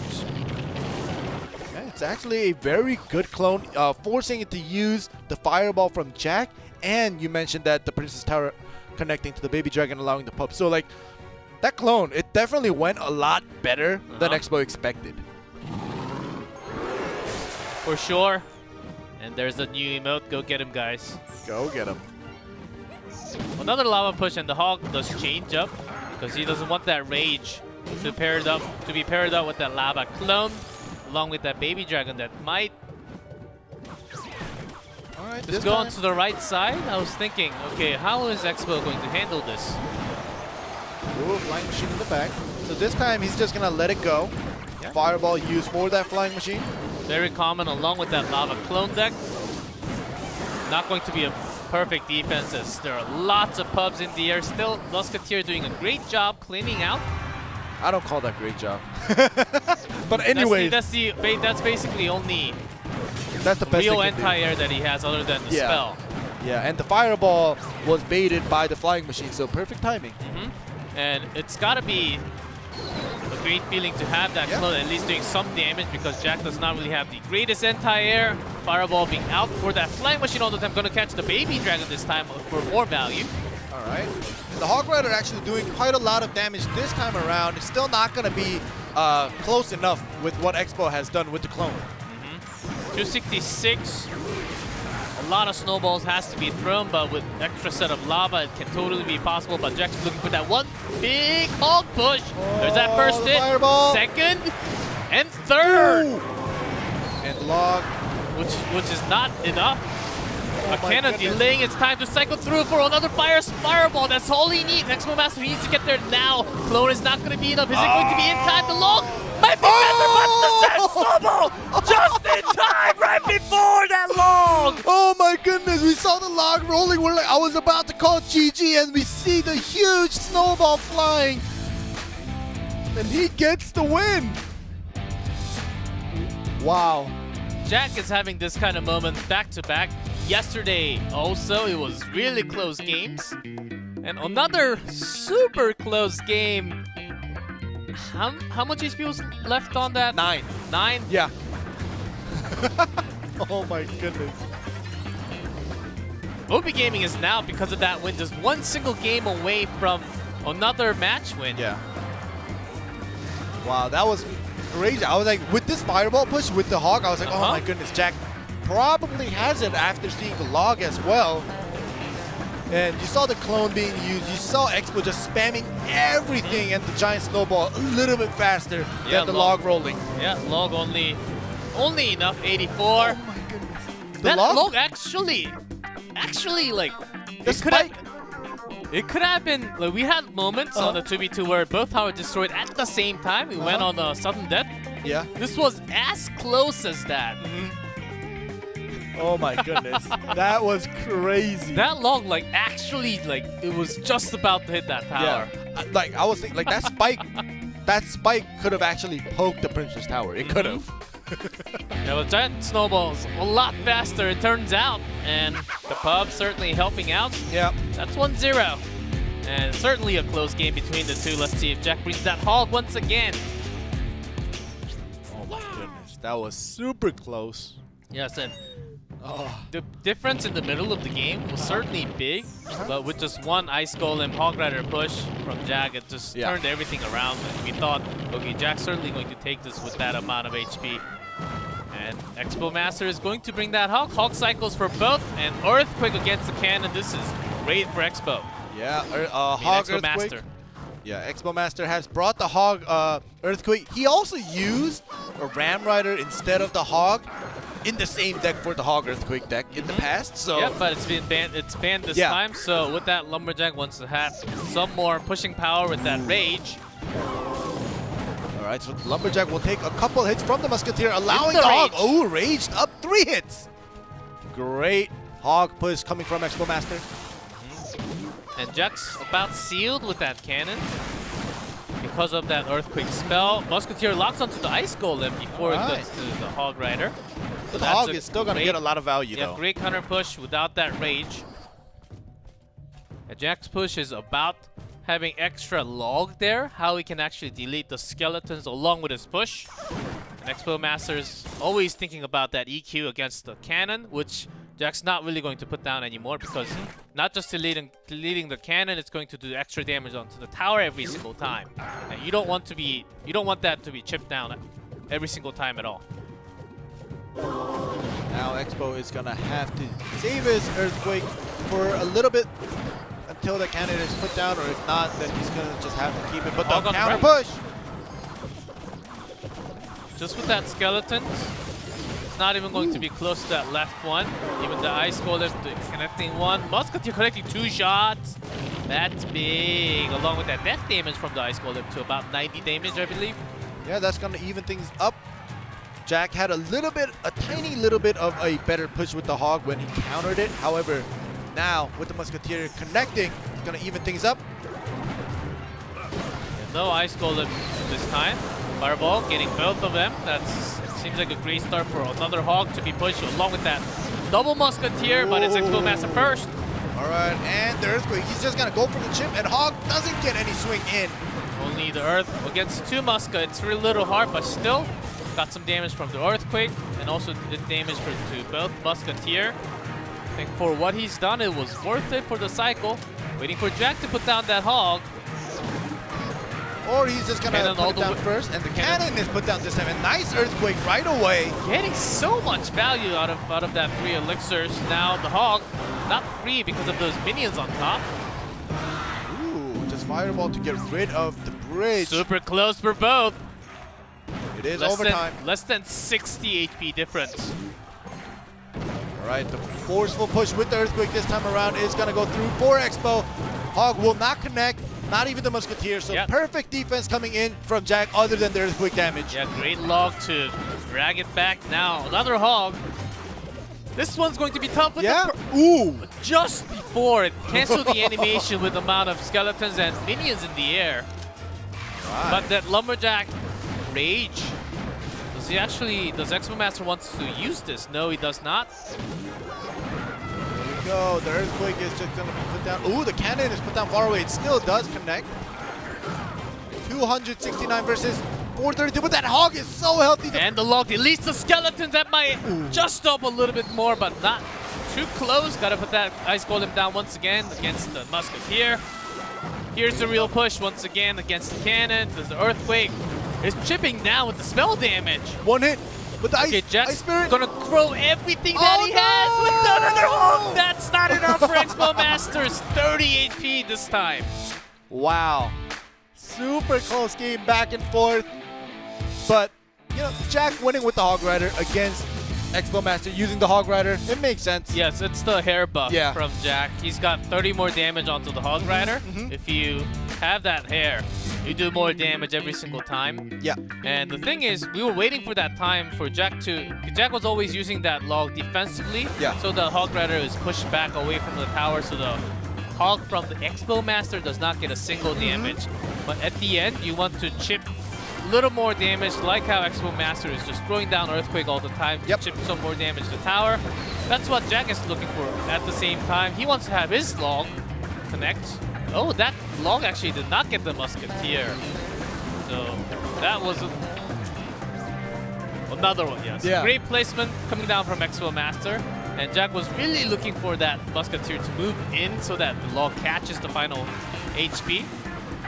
Unfortunately, it did not. And also, you know, to complement Expo Master, he did a great defense even without any buildings. He put down the skeletons, he put down the minions. And there were moments where the Hog didn't get any hits onto the tower even from Jack. That final Ice Spirit from Jack freezing the Hog so it doesn't get any more hit that 30 HP and an offensive log to delete the skeletons. We were waiting for that time. Yeah. Eventually it came down. Okay, the thing is, are they going to use those Hog again? Is it going to be about the skills? Let's just go all in. See who's better at Hog Rider decks, EQ or Cycle. Right. OP Gaming still at match point. Of course. Possibly the last game. Okay, if Jack Expo has the Hog. Yeah, he does. Yeah, Ice Just Spirit from the Ice Spirit, I and can Ice feel Golem. it. I can feel it happening. And he says, wow, he knows it. He's like, all right, Hog again. Yeah, with that log. Seems very likely. And Jack actually wants to know Expo Master that, okay, oh! Nice Ryan. wizard. Oh, Tombstone. Well, we knew Expo. Expo Master, yes! Exactly, Expo against Expo Yeah. Master. He's looking for, but the mini P.E.K.K.A can be troublesome. Oh, the Ice Golem will actually delay it and it will not connect to the Expo. He's willing to try it against the Master. Let's see who the real winner is. Okay, here we go. I see what Jack is doing. And Expo Master with that mini, along with that Tombstone, it can still be like Royal Giant. There has been lots of Royal Giant on Tombstone, but another possibility, Graveyard and few else, along with that mini. Choosing Lava to go against Expo, which is not a great choice. Definitely not a great choice. But he just had to put it down. And it's connecting. It's connecting. He's gonna let that go. He has to. Because if he puts down another mini P.E.K.K.A, that's going to be dragged by the Ice Golem, Ice Spirit, slowed by the Ice Wizard all the time. So he's gonna be able to keep the. Okay, I was gonna say keep the Princess Tower alive. And focus on the right, but it's gonna go down. The Jack's got the Ice Wizard. Yep. But only onto the left against the mini P.E.K.K.A, who's still okay with that tornado, not naturally, because he had to make a choice. I thought Jack was going to use it against the pubs to delete more damage, but he chooses otherwise against the mini P.E.K.K.A. Well, as long as Expo Master gets the right side tower down, I think he still has a chance because he did a little bit of damage to the left, but look at this, the ground is open for the Expo to connect straight to the Princess Tower. Yeah, the bats are certainly working against all the Mega Minion. And the Lumberjack is going to finish it. Still about 1,400 damage done already. There's that poison for Expo Master to possibly secure the first crown. Oh, the Lumberjack is going. Nice tornado. When one attack is focused onto one single tower, All right, a lot easier for Jack to actually use that tornado. the P.E.K.K.A was definitely an oops. You saw Expo Master sending out that oops out there. Expo. We second it onto the King Tower. That can certainly help, but it comes to weird timing, very weird timing as Expo users. You would all know when you have one crown down, you use so much space. Yeah. And when it's cross position, it's so much harder because whenever you try to put that Expo down towards the center, a little bit towards one square to the right, Expo Master in comparison can just use that mini P.E.K.K.A directly connect, and that 6 elixir is almost just gone. And that poison just gets perfect value out of it. So for Jack, it's not an ideal situation anymore, even against all these there. There we go, the Lumberjack right away off the bat. And now, like you say, Jack is gonna have a hard time allowing that Expo to connect to the Princess Tower, and it feels like he's going straight for it, and the mini P.E.K.K.A doing that split push. Yeah, but tornado before the pubs break out, so it's actually a desperate Oh, tornado the here. mini P.E.K.K.A! And a lot of pubs along with that offensive poison from Expo Master. Still going to connect 1100. We have 2 minutes still left in the overtime. Really hard for Jack to actually get that Expo damage. Yeah, look at That's the his placements. only winning condition, basically. Yeah, and the placements of the Mega Minion and the Lava Hound is not going to allow Jack to put down the Expo, and only defense. And the Lava Hound already connects to the Princess Tower. The offensive poison onto the King Tower, not Princess Tower, to the King Tower. Nice tornado timing, however, taking a lot of damage. Has a rocket ready, so he wants to bring it down to the level. Needs 20 more, so with that log, and another rocket will be gone. So Expo Master going for that final blow. He knows that game's gonna be over. The longer he spends time over here, Lava's going to be Lava's going to be too slow. So he's Mini P.E.K.K.A. using everything except for the lava. Oh my goodness! Ice the Spirit pull! gone! And the mini P.E.K.K.A. connects to the goal, but the lumberjack. Right after the lumberjack, there's that tornado, and Jack The is waiting for tornado is happening. he has a rocket in Yeah. hand. Is it going to be in time? 4 my seconds goodness. of travel No, time. but the ice 4 was- seconds oh. of travel time. No, but he's not allowing Mini him to P.E.K.K.A. save going all up. the way straight. So giving no chance for the rocket to fly. Now he has it. Now he has it. But Send still, it. He's not gonna send it. Now There he we will go. with that ice golem. But enough time for him to finish it. Jack brings it back to OP.GAMING's hand to go into that King of the Hill finally. All right, that was super crazy. Jack was trying to get that perfect defense. We had some nice tornadoes pulling away the lumberjack and the P.E.K.K.A. as well, and the pups in the middle of the game. Very, very well played for both sides. And Jack was at least chipping some damage. Expo for the second tower had close to no way of connecting, but still the log. The reason why he chooses log over bar barrel so many times is because that he wants that chip damage from the log every single time. That's what Jack is really looking for. Yeah.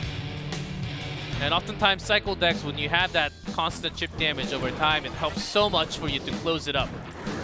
Exactly, and this is game 1, where that clone Lava Hound actually did pretty well for Expo Master, and after that, it was just loss to Jack. All 3 games are pretty close though. I wonder if Expo Master is going to change his idea and play in the playoffs. He's lost so many times against the Expo decks. Look how happy he is after that first game. But here comes the turn around with the hogs, the log to delete all that.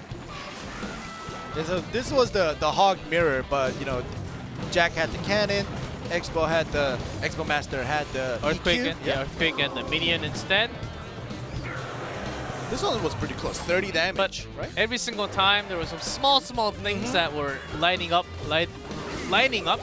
all the time. But these defense, Jack is using the tornado to drag almost all of them out. It's crucial every single time. This game was just so like back and forth, like oh my god. You'll never get to that King Tower. I have my defense ready. I got my slows, I got my Ice Golem, Ice Wizard, Ice Spirit, and the Tornado all together. So buying that much time. Constant pull coming from Jack was just amazing with the Ice Golem and the Ice Spirit. Like the pulls were amazing. That last moment with the rocket. Finally found it. Yeah, and Expo Master as a master, we all knew the final card was Rocket. He knew that he couldn't really take too much ship damage. Here comes the King of the Hill entry. Huni, Expo Master, Uichan in order from OP.GAMING. Danny, Jack, Kenzumeshi from OP.GAMING. We have a Sparky ban. It's not the first time. We also had one on Thursday. Yeah. Because we have a lot more heavier push happening in general from our region. You want to block that RG with Sparky, Golem against Sparky, Giant, and the Princess following behind. You can get the splash damage, area damage going to that Giant, and all the Princess following it. So Sparky has been rising just a little bit. You want to get that out of the way. Yeah, definitely. And the Sparky and the Barbarian ban on the other side, which will kind of open up even heavier decks as well, Yes, I like think- the Royal Giant yeah. and anything else. Exactly. I think Royal Giant, of course, has the highest chance of showing up for the King of the Hill because of that Barbarian Sparky ban. And wonder if they're going to even think about the air, because those two are already banned this time. That is also possible. We'll have to see what these two players bring out here. Huni, he has actually never played any King of those. Yeah, you can see on his record he's played 2v2s and 1v1s, but no King of the Hill. So we'll see how well he does on a quote-unquote surprise attack in King of the Hill against Donnie, who has actually played a couple of King of the Hill, so he's used to it. He's played 8 games of King of the Hill, so Donnie he's used to this. Not gonna be surprised. Uni brought a lot of, not too many games, but for the most game that he played, Royal Hog Minor into, and that's only been a few weeks away. That's That's only been a few weeks and still pretty good in the meta. We've seen it play already with that Royal Hog motor, maybe without the miner, but still works in play. Just from the memories of how well these players actually play, I think Downey still holds a higher chance of winning just by how good they are in skill. Heard the band Sparky, Barbarian, those two are gone. Can't see him. You see him, there's a problem. Oh yeah. Last year I remember there was one instance. You saw the ban card. Did we? Just Yeah. once? I think oh, at least there was once where I was watching it. It was a Goblin Barrel. Yeah. But anyways. Really? Yeah. Goblin Barrel was banned and somebody used it. And then the game got called off. But anyways. I remember one of the final games. Final. Oh, Elixir Collector. Instant lightning right away. Yep, lightning. Yeah, Huni really thinking about the Three Musketeer. Or there are some Expo decks with the Three Musketeer. Yep. With the Collector running out there. Yeah, we've seen this being used even by True Fast as well, Elixir Collector and the Expo in the past. But usually the Collector Expo decks has Barbarians in it. And it's banned. Yeah. So with that Tesla, let's see how well Huni actually does and what the replacement card is going to be. Bandit was coming through the Ice Cold. This Archer, for a quicker cycle, Archer is also fine along with that Musketeer. Yeah. Nothing crazy happened yet. Only the lightning damage is taken by Huni so far. If that lightning comes on the left, he wants to balance the HP out onto the Princess Tower. I just saw Huni sigh when the Elixir Collector got deleted by the lightning. You're just supposed to do it all the time because lightning, you're doing damage to the tower, but it's not hitting 3 targets at least. And if you let Donnie to have that lightning in his hand, when he's making that push, it's going to be even stronger. Which Huni certainly doesn't want to happen. So Expo defensive position because Huni wants to have some chance of possibly having that Expo near the bridge after the defensive mode. Yeah, especially now that it's in double elixir mode. Now the defensive elixir and cycle through to another offensive expo, not elixir, what am I saying? Offensive expo is going to be easier for Huni. We'll see if he's able to pull it off. There's that Ramp Rider directly into the Expo. Tesla, because of the Expo placement, which he wanted to, because Huni has less HP onto the left bottom. Yep. Ram Rider connects straight to that Expo, which is not exactly what Huni wanted, but here comes the offensive that does lock onto the Bandit for now. The Baby Dragon and the Bandit and the Bar Barrel right away to just get rid of that Expo But right away. after that Barbarian, it's going to connect to the tower directly. Still, Baby Dragon is going to finish it off. Huni finding those small windows, that's the key to win against these kind of bandits. The dash charging.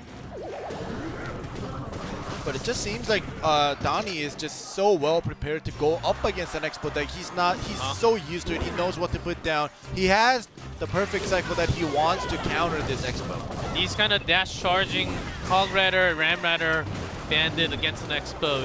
It's one of the toughest decks to actually beat. You just cannot find an open slot to put your Expo in offensive mode. Huni really trying for that position. There's that P.E.K.K.A. now. Alright, well now this is... Ice Golem a little too far away. P.E.K.K.A. directly hitting that Expo. That is a little bit of a a huge problem there for Huni. Yeah, Tesla drag, but P.E.K.K.A. locking onto it. Alright. Is this enough to get the Ram? I don't think so. Yeah, Charges in it is. with the dash into the... So cancels the second dash with that Ice Golem created by Huni, but still so many Ram Rider. Even that Tesla before, another dash onto the Muska. So bad to worst for Huni in this case. So many things charging onto it. Expo, this is a desperate one. But look at this. And with that 79, this may just be it with the Ram Rider connecting the final shot.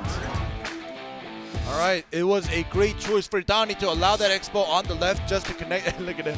He does the I'm the super strong guy pose. Anyway, it was great call for Donnie to let that Expo on the left to just connect to the very healthy Princess Tower and just focus on to the right because he knew that he could get this Princess Tower down if he kind of committed to the right side. It was very low.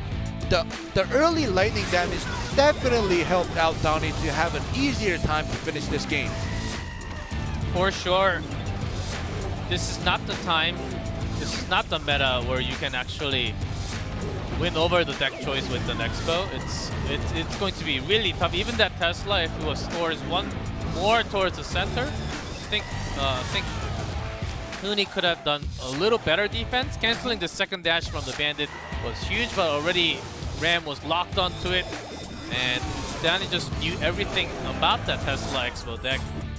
Where Ram, if it crosses all the way from the left or the right, Tesla can be towards the center, which lets the opposite side attack a little easier. So he was basically making fun of the deck choice. Yeah.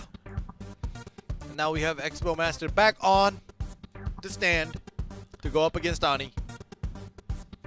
It was super close in set 2 in the 1v1s against Jack, even though Expo Master got the first game and then lost back-to-back in game 2 and 3. It was super close. I think Expo Master still should have the confidence and possibly, beat Donnie and go up against Jack once again, who is the runner-up. This player always has that confidence, and even to a point where we can see arrogant sometimes. And during their interview, he's super confident, says, "I will just crush you. I got the skills. You're not good enough." That has been his interview last year. Though coming into this year with the season of 2019, didn't really get to highlight his play too many times. There are so many strong individuals, talents gathered up in our season of Asia here, where even Expo Master is not even able to beat too many times. We've got Jack from OP.GAMING, and you just name it from every. I think there's at least one or two. Well, we have KK, we have Benzer, like there's so many aces in every single team. So they're all spread out across, and especially in 2019 in this phase, Expo in the beginning of the season he stuck to 2v2, and that's also one of the reasons why we weren't able to see a lot of his games in 1v1s. We did see 4 of his 1v1s until today. Today was his 5th. So yeah, there's too many aces in many different teams. As OP is going to call that timeout, they just want some fresh air before they go in with the Expo Master. Selecting the deck can be a pain. What is Donnie going to use again? Is it going to be that Ram Rider once again? There's no bar to actually block it out of the way, or no buildings. Chosen by Huni when building had to be Expo last time. Maybe having that Inferno seems like a great choice. Let's go into game number 2 between Expo Master and Danny.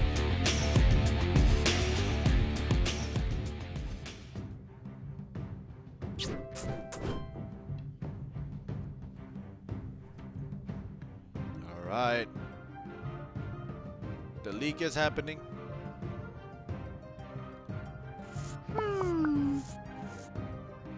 Yeah, we already had hints from the bans that it could be just really heavy decks coming down from both. Yeah. Which is not really the deck that Expo Master likes to use at all.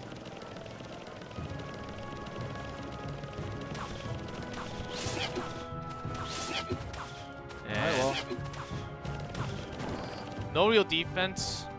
Well, of course, not many units placed yet. I think we can just... With that skeleton, Expo Master thinking that it might just be hogs. Yeah. He felt pretty confident. Like, the games against Jack today was about neck and neck. Less than like 30 HP, 9 HP. It was really close all 3 games. Exactly. So, yeah, I wouldn't be surprised if Expo brought back the Hog cycle or even the Ram Rider cycle, because, like I said, he has used it. In the 1v1s, it was banned. But now in King of the Hill, it's not banned, so maybe he could bring it out. And Donnie, in the patient game, he decides to put down the baby dragon first. So, with nothing following with that baby dragon, forcing out another card on the right, Dark Grid. Okay. They're both just testing a few cards out, just saying you gotta respond with something. they're basically checking. All right, so double prints. Anyway, they're basically checking what cards they have to counter what card. Yeah, double prints graveyard is not out of the question. Yeah, Here it is. as you call it.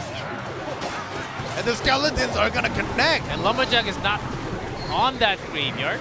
The Barbaro was a little bit too late. I think there was like 4 skeletons that were able to poke the tower. Oh, Zappies. Yeah. Right. Yeah, RG constantly getting the animation canceled, so one single shot. But still great. Without the Barbarians, you would expect that RG to come out. Well, the Zappies did their job. They kept the RG busy. And look at the... Oh my goodness, Yeah, the great spawn. skeletons connecting early on. And with the Zappies just delaying it. The Lumberjack is a great way of defense for Danny. But you can't really have that all the way in the back. Raged up RG. Still the Zappies are stopping the Royal Giant pretty well. All 3 of them now down to 2. So connecting another shot. Yep. It's one shot every time the Zappies are there to defend against the RG. Very unfortunate. However, you know, that's what you're going to get when there's a Zappy across the board. But it's important to have that Lumberjack against the Graveyard because Lumberjack's so fast and attack speed will just chop down all the skeletons along with the Princess Tower. But because of this push happening from the bridge, Lumberjack cannot be there. Yep. That's the key right now. Oh, skeletons, a couple of them actually connecting. Nice spawns coming from the graveyard And once a again. lovely poison from Expo Master hitting Furnace Tower, E-Wizard, and the Barb from that Barbaro. That is nice. And another graveyard cycle. Yeah, so locked onto quickly. the Barbarians, so the skeletons, but too many units against that graveyard. Yeah. Just threw down that graveyard just in case. Expo Master with the next set of graveyard poison push, he can certainly finish this game. Yeah, and if you notice, even with all of that unit, one of the skeletons actually poked the Princess Tower. I was looking at RG actually got a few more shots because one of the Zappy was locked onto the Baby Dragon instead of RG. But still a long way to go for Downey. If this attack does not succeed, completely maybe game with the setup graveyard and the poison coming just about right now. All right, here we go. I think Expo, he wants to see where the next furnace is placed. The graveyard is going to be put down first. Yeah, Princess locks onto the Barbarian from the barrel. Nice spawn! That's exactly how you want to finish it. The Expo Master after the timeout. See how happy he is. Yeah, he's happy. And he knows that he got some great spawns from the graveyard as well. So, you know, props to the graveyard. But now he's going to get the chance to go up against Jack once again. Yeah, the Zappies double prints, graveyard, going around all regions. It's the most traditional, not the traditional, I can't say it's not one of the classics, but right now in the meta, set is so strong, this kit, what it does, it defends with the double prints. And if it does not do enough of a job to cross the bridge with those bodies, then you just have the Barbaro to lock onto the Princess, so the graveyard can do free damage. So there are lots of ways, and usually Zappies are one of the best ones, even against really heavy ones, RG, Golems, Giant, delays so much with those mini zaps. Yeah, it just keeps them in place, and to be honest, it's very annoying, right? When you're going up against a Zappy and you're having a heavy deck like even a Golem or maybe even a Royal Giant, as we just saw, it just keeps you in place. You have a healthy Royal Giant that can only get off one hit just because of the Zappies just constantly just zapping you. It's also how the meta works. Barbarians started coming out because we have less fireballs with more spells available, like Freeze, Earthquake. Same for Zappies. Against fireballs, it's gone. It's gone, but we see a lot less fireballs, so these cards slowly showing up from time to time. We're in a great setup meta with extra spells coming out on the time. But it's a rematch now with Expo Master and Jack against Jack.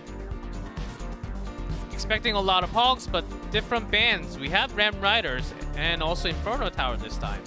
Oh, that is true. So in that 1v1, Inferno Tower wasn't in play, Ram Rider wasn't in play. Now when there's a Hog and you have a Ram Rider to kind of snare it in its way, that's also not a super crazy counter, but if it does snare the Hog right away, that is a pretty good counter to the Hog Rider. So we'll see what Expo, because in the past, Expo has played the Ram Rider in place of the Hog in the same deck. So now he's going up against Jack with different types of bans, and now it's just one game to redeem himself. Yeah, we've seen some amazing decks coming out from the China finals. P.E.K.K.A Graveyard Executioner. So those were some crazy decks. Of course, Nova, spoiler alert, crushed in the finals. And was expecting to see some more decks like this, because we expect a lot of teams to try out some new decks that are showing up in the other regions, especially when your place does not really matter too much in the standings, where the result cannot really change too much for your team to go up and down if your team either made it or not to the playoffs. Are we going to see those crazy, unusual, out of meta decks, or are we just going to stay on that flame between these two with those mirror hogs? All right.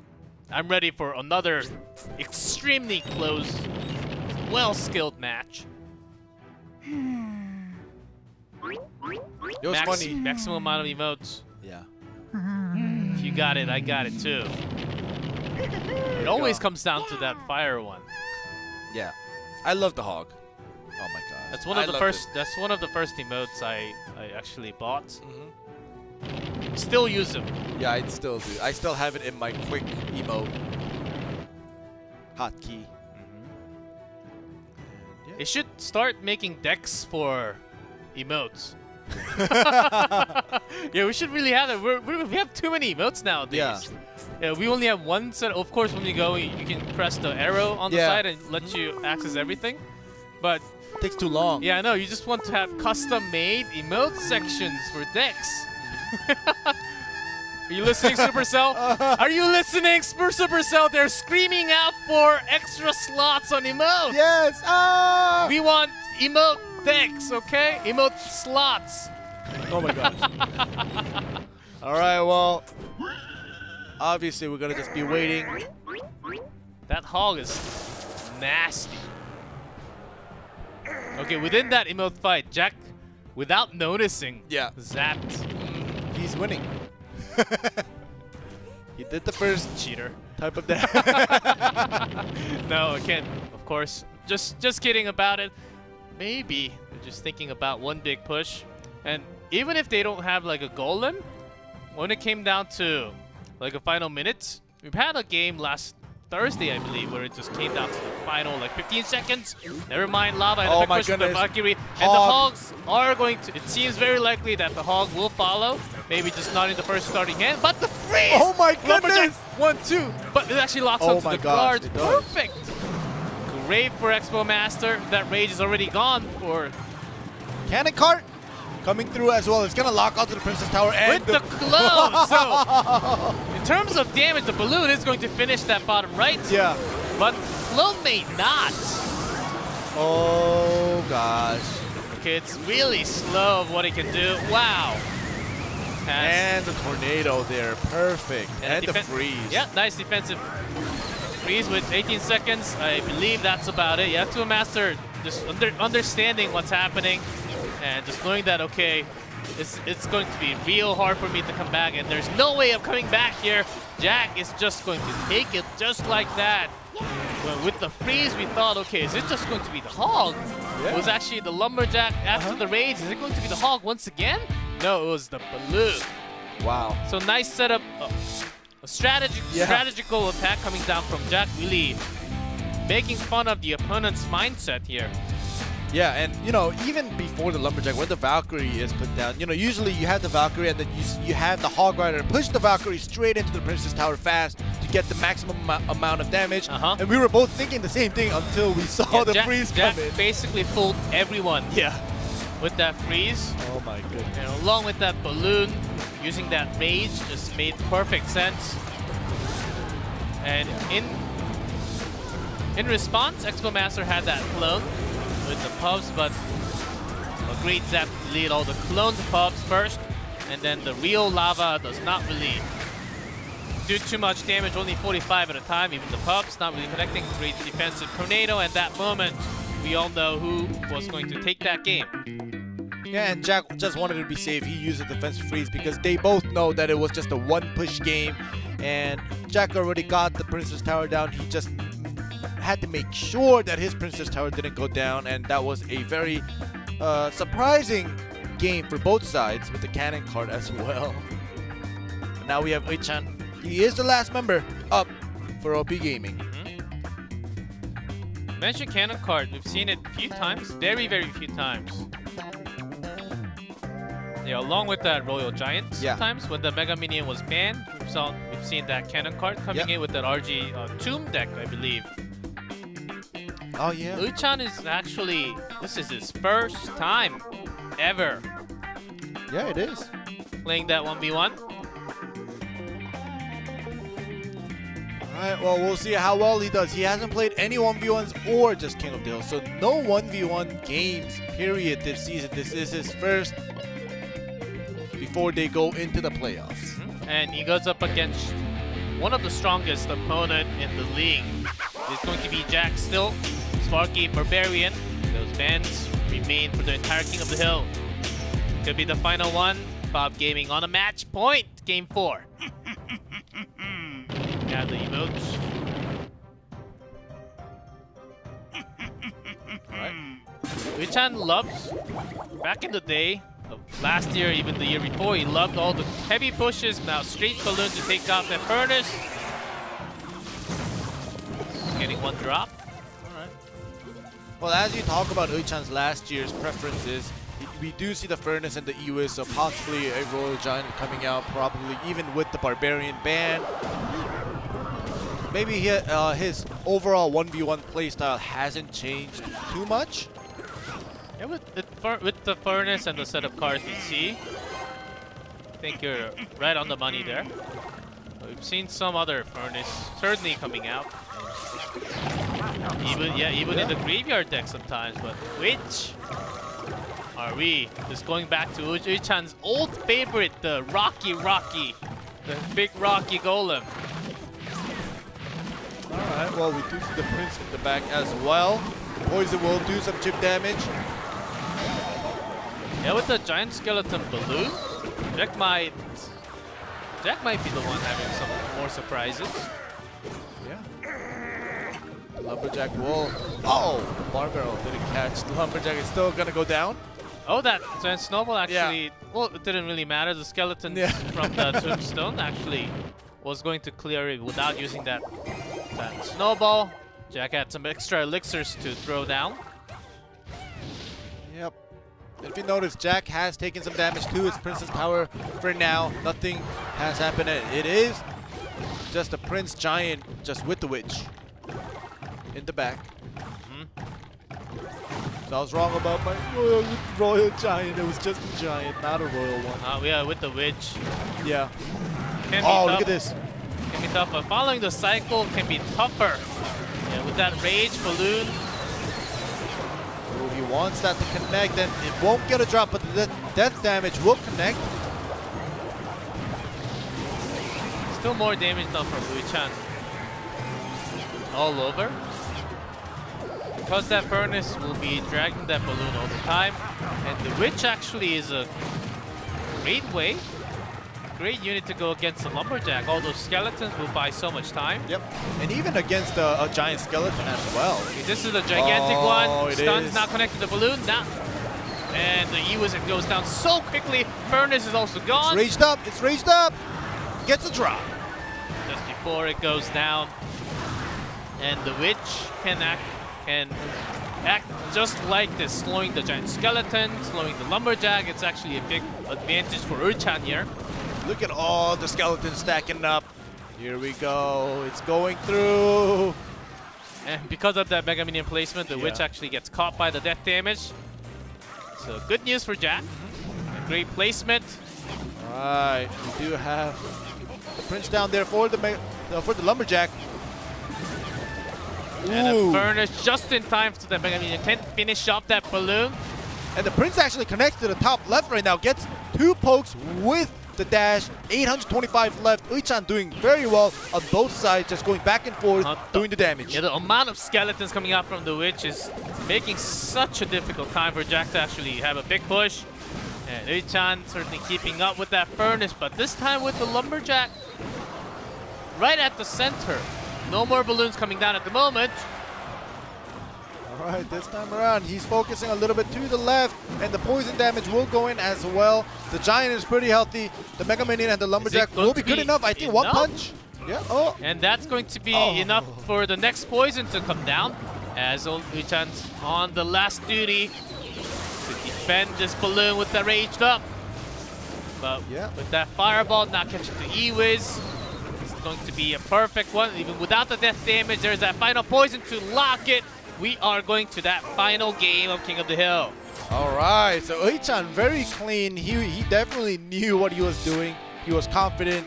He was going left and right, and the perfect timing to put the Giant in front of the Witch every time, whether he was counter pushing on the left or whether he was defending or just going offensive first against Jack's initial push. So Uichan, very stable.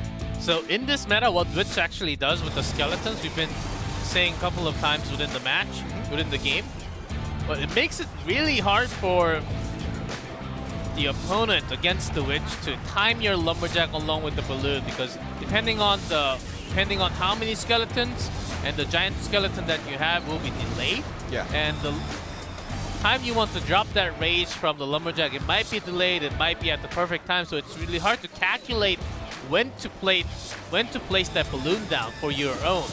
So that Witch changed the entire game. I think that was a key card for Uichan to actually win. Yeah, definitely. You know, all the skeletons buying time was probably one of the biggest issue that Jack had from sending the giant skeleton and even the balloon. And the balloon, it did connect once, and I think that was just a lucky timing for the Lumberjack to drop the rage, like you said. But other than that one time, every other time the Lumberjack, it did not match up with the balloon, and the Furnace was also put down very well for that. Here comes the final gate. Final gatekeeper, Kenzumeshi. Can you pull this off against OP.GAMING? Because Group A and Group B does not face each other unless they're until the final grand final match. Group A will have their playoff on their own. Group B will have their playoff on their own until the grand finals. So it's a good time to test how well they can actually do. I want to see Uichan just moving to 1v1s. He's doing pretty well. It was his first game. Depending on how he does here in this last game. OP.GAMING, you want to finish with a victory. That's what they're looking for. Certainly, OP.GAMING already in their playoff, already in that playoff spot for next week. Let's see what else Uichan's got. That Witch was pretty cool, of a variation in that Giant Prince deck. But against Kenzumeshi this time, it is the final game of King of the Hill. Alrighty. We did see Uichan kind of smile right before we went into the match. I love that emote, the spear poking, the sword poking one, because when it's on top, as an opponent, it pokes your name. Oh. It happens all the time. Yeah, that is. That it is happens true. all the time. Even when you do the Clash Royale League #1, it's poking your name. Yeah, that is true. Never realized that. Yeah, sometimes you use that and put your elixir collector all the way onto the left bottom, so that it's somewhat hidden by the time left. Yeah. So those are small advantages that you can have, but oftentimes the opponent's going to catch you. There's a Rem Rider. Ooh, nice giant snowball to get rid of all the even the dash. Yeah. It does the E-Wizard does cancel the charge, but down to 1,078. Alright. Not alright for Uichan. Well, it's alright for Kenzumeshi. So many alrights, times 10 for Kenzumeshi. That was a great push. Uichan still didn't show why he was laughing, right? Like, he's still hiding it. that tomb, that amount of air, can still be lava. Yeah. I don't know what he's hiding exactly. Like It's now, gotta be something cool. yeah, I can't Wizard, think. Oh, no. Executioner. Oh, it is lava. That's the lava. Okay. I was expecting something like totally different just because he was laughing. but- Still can just be the clone. Yeah. It can. Another great push onto the left. Is there anything to block that dash? Dash, No, the no. tower is basically gone. Really putting all the time It's and poison. and the power onto the right top push. But we've seen this happen many times as it's too slow and it can't do as much. No. And the rage does not even power up anything. Perfect timing of that E-Wizard from Kenzumeshi to do all the damage to the pups. And 30 seconds left. I don't think that lava is going to make a big difference here. Yeah, even it's going to be slowed down from the snare from Yep. the Ram Rider. It's a bigger problem. And There's the Pekka to disconnect the front line and the back line of attack from Yu-chan here. 10 seconds left. It's not going to be good enough, even if the Barbarian connects to the Princess Tower. And He gets needs all E-Barbs the right damage. now! Yes! E-Barbs! Just Not change like that. into E-Barbs. Not going to happen, and that's the win for Kenzumeshi. OP.GAMING do not make it into the playoff, but still, they bring the final match against OP.GAMING. What a great run they had in the season. Love to see there a lot more victories. They had hard time finding their duo and the 1v1 player dedicated really having the role. And when Jack really came around strong, I think that was a moment for OP.GAMING to have better standings. Yep. But it was actually a little too late. And there were some upset moments from Jack too. But Kenzumeshi, along with teammates Kita-shan, Jack, Dani, they all did great this season. Yeah, definitely. And, you know, with Kenzumeshi winning Game 5, I think still they should be a little bit happy that they don't end the season in 6th place. They actually moved up to 5th place. Kingzone Dragon X will be 6th place. Ouch. Yeah, that is an ouch. But still not making into the playoff. Of course. Will be a painful experience, but you take this experience into next season, and if you move up a little bit more from that point on, I think that's what it matters a lot. Here comes the result of the second to the final day of the regular season. Yeah, mix and match. OG Entus really locking that first win. Basically decided everything. Correct. And Kingzone Dragon X and OP.GAMING had nothing else really huge to play for because, like you say, OG Entus winning just got rid of the chance for Kingzone Dragon X and OP.GAMING. However, OP.GAMING winning, ending the season in 5th place, better than ending the season in last place like Kingzone Dragon X did. Let's hope that these bottom of the tier teams will change things up for the next season. Yep, we have teams font in yellow because these teams are the ones that are going to that playoff. We're going to have separate playoff for Group A and B. And the best team out of the Group A and B is going to meet on that grand finals after playoff. It's going to be exciting. But even before that, we do have one more day of matches. For, I think, the next screen, we have all the matches coming up. I can't remember exactly the teams that did not play today. I think they're the ones playing right here. There we go. All right. Talon so Chaos, that's an exciting one. That is going to be fun. Because Chaos still needs a win to have that first place. And for the regular season, there's that big prize pool, $10,000. Yeah, that is huge. Yeah, and the second place gets $5,000, so $5,000 difference. Yeah, and also in this match 1 for Talon, if they win, if they beat Chaos Theory somehow, they can go up to the playoffs as 3rd place, and OP.GAMING will be 4th place. There won't be too much difference. However, still, the pride is on the line and one rank higher. Yeah, the red side on the screen, Chaos, Chaos Ponos kicks, depending on their win or not, the place may change. Yeah. And starting from the 3rd place, they don't get anything from the regular season. And of course, if you drop down to 3rd, you gotta start fighting from against 4th place, and then move up versus 2nd place, and then move up versus 1st place, and then possibly move up to the grand finals. So it's a lot harsher road, tougher road to actually climb. You do want to guarantee yourself in the 1st place. So we do have all the teams going into the playoff, but it's this one next Thursday is going to matter a lot. Oh yeah, definitely, and I'm so excited to be watching that Thursday from home while you and Paperton do it. Oh yeah, it's going to be fun. Thanks for watching Clash Royale League Asia. We will be back on Thursday for the final match of the regular season.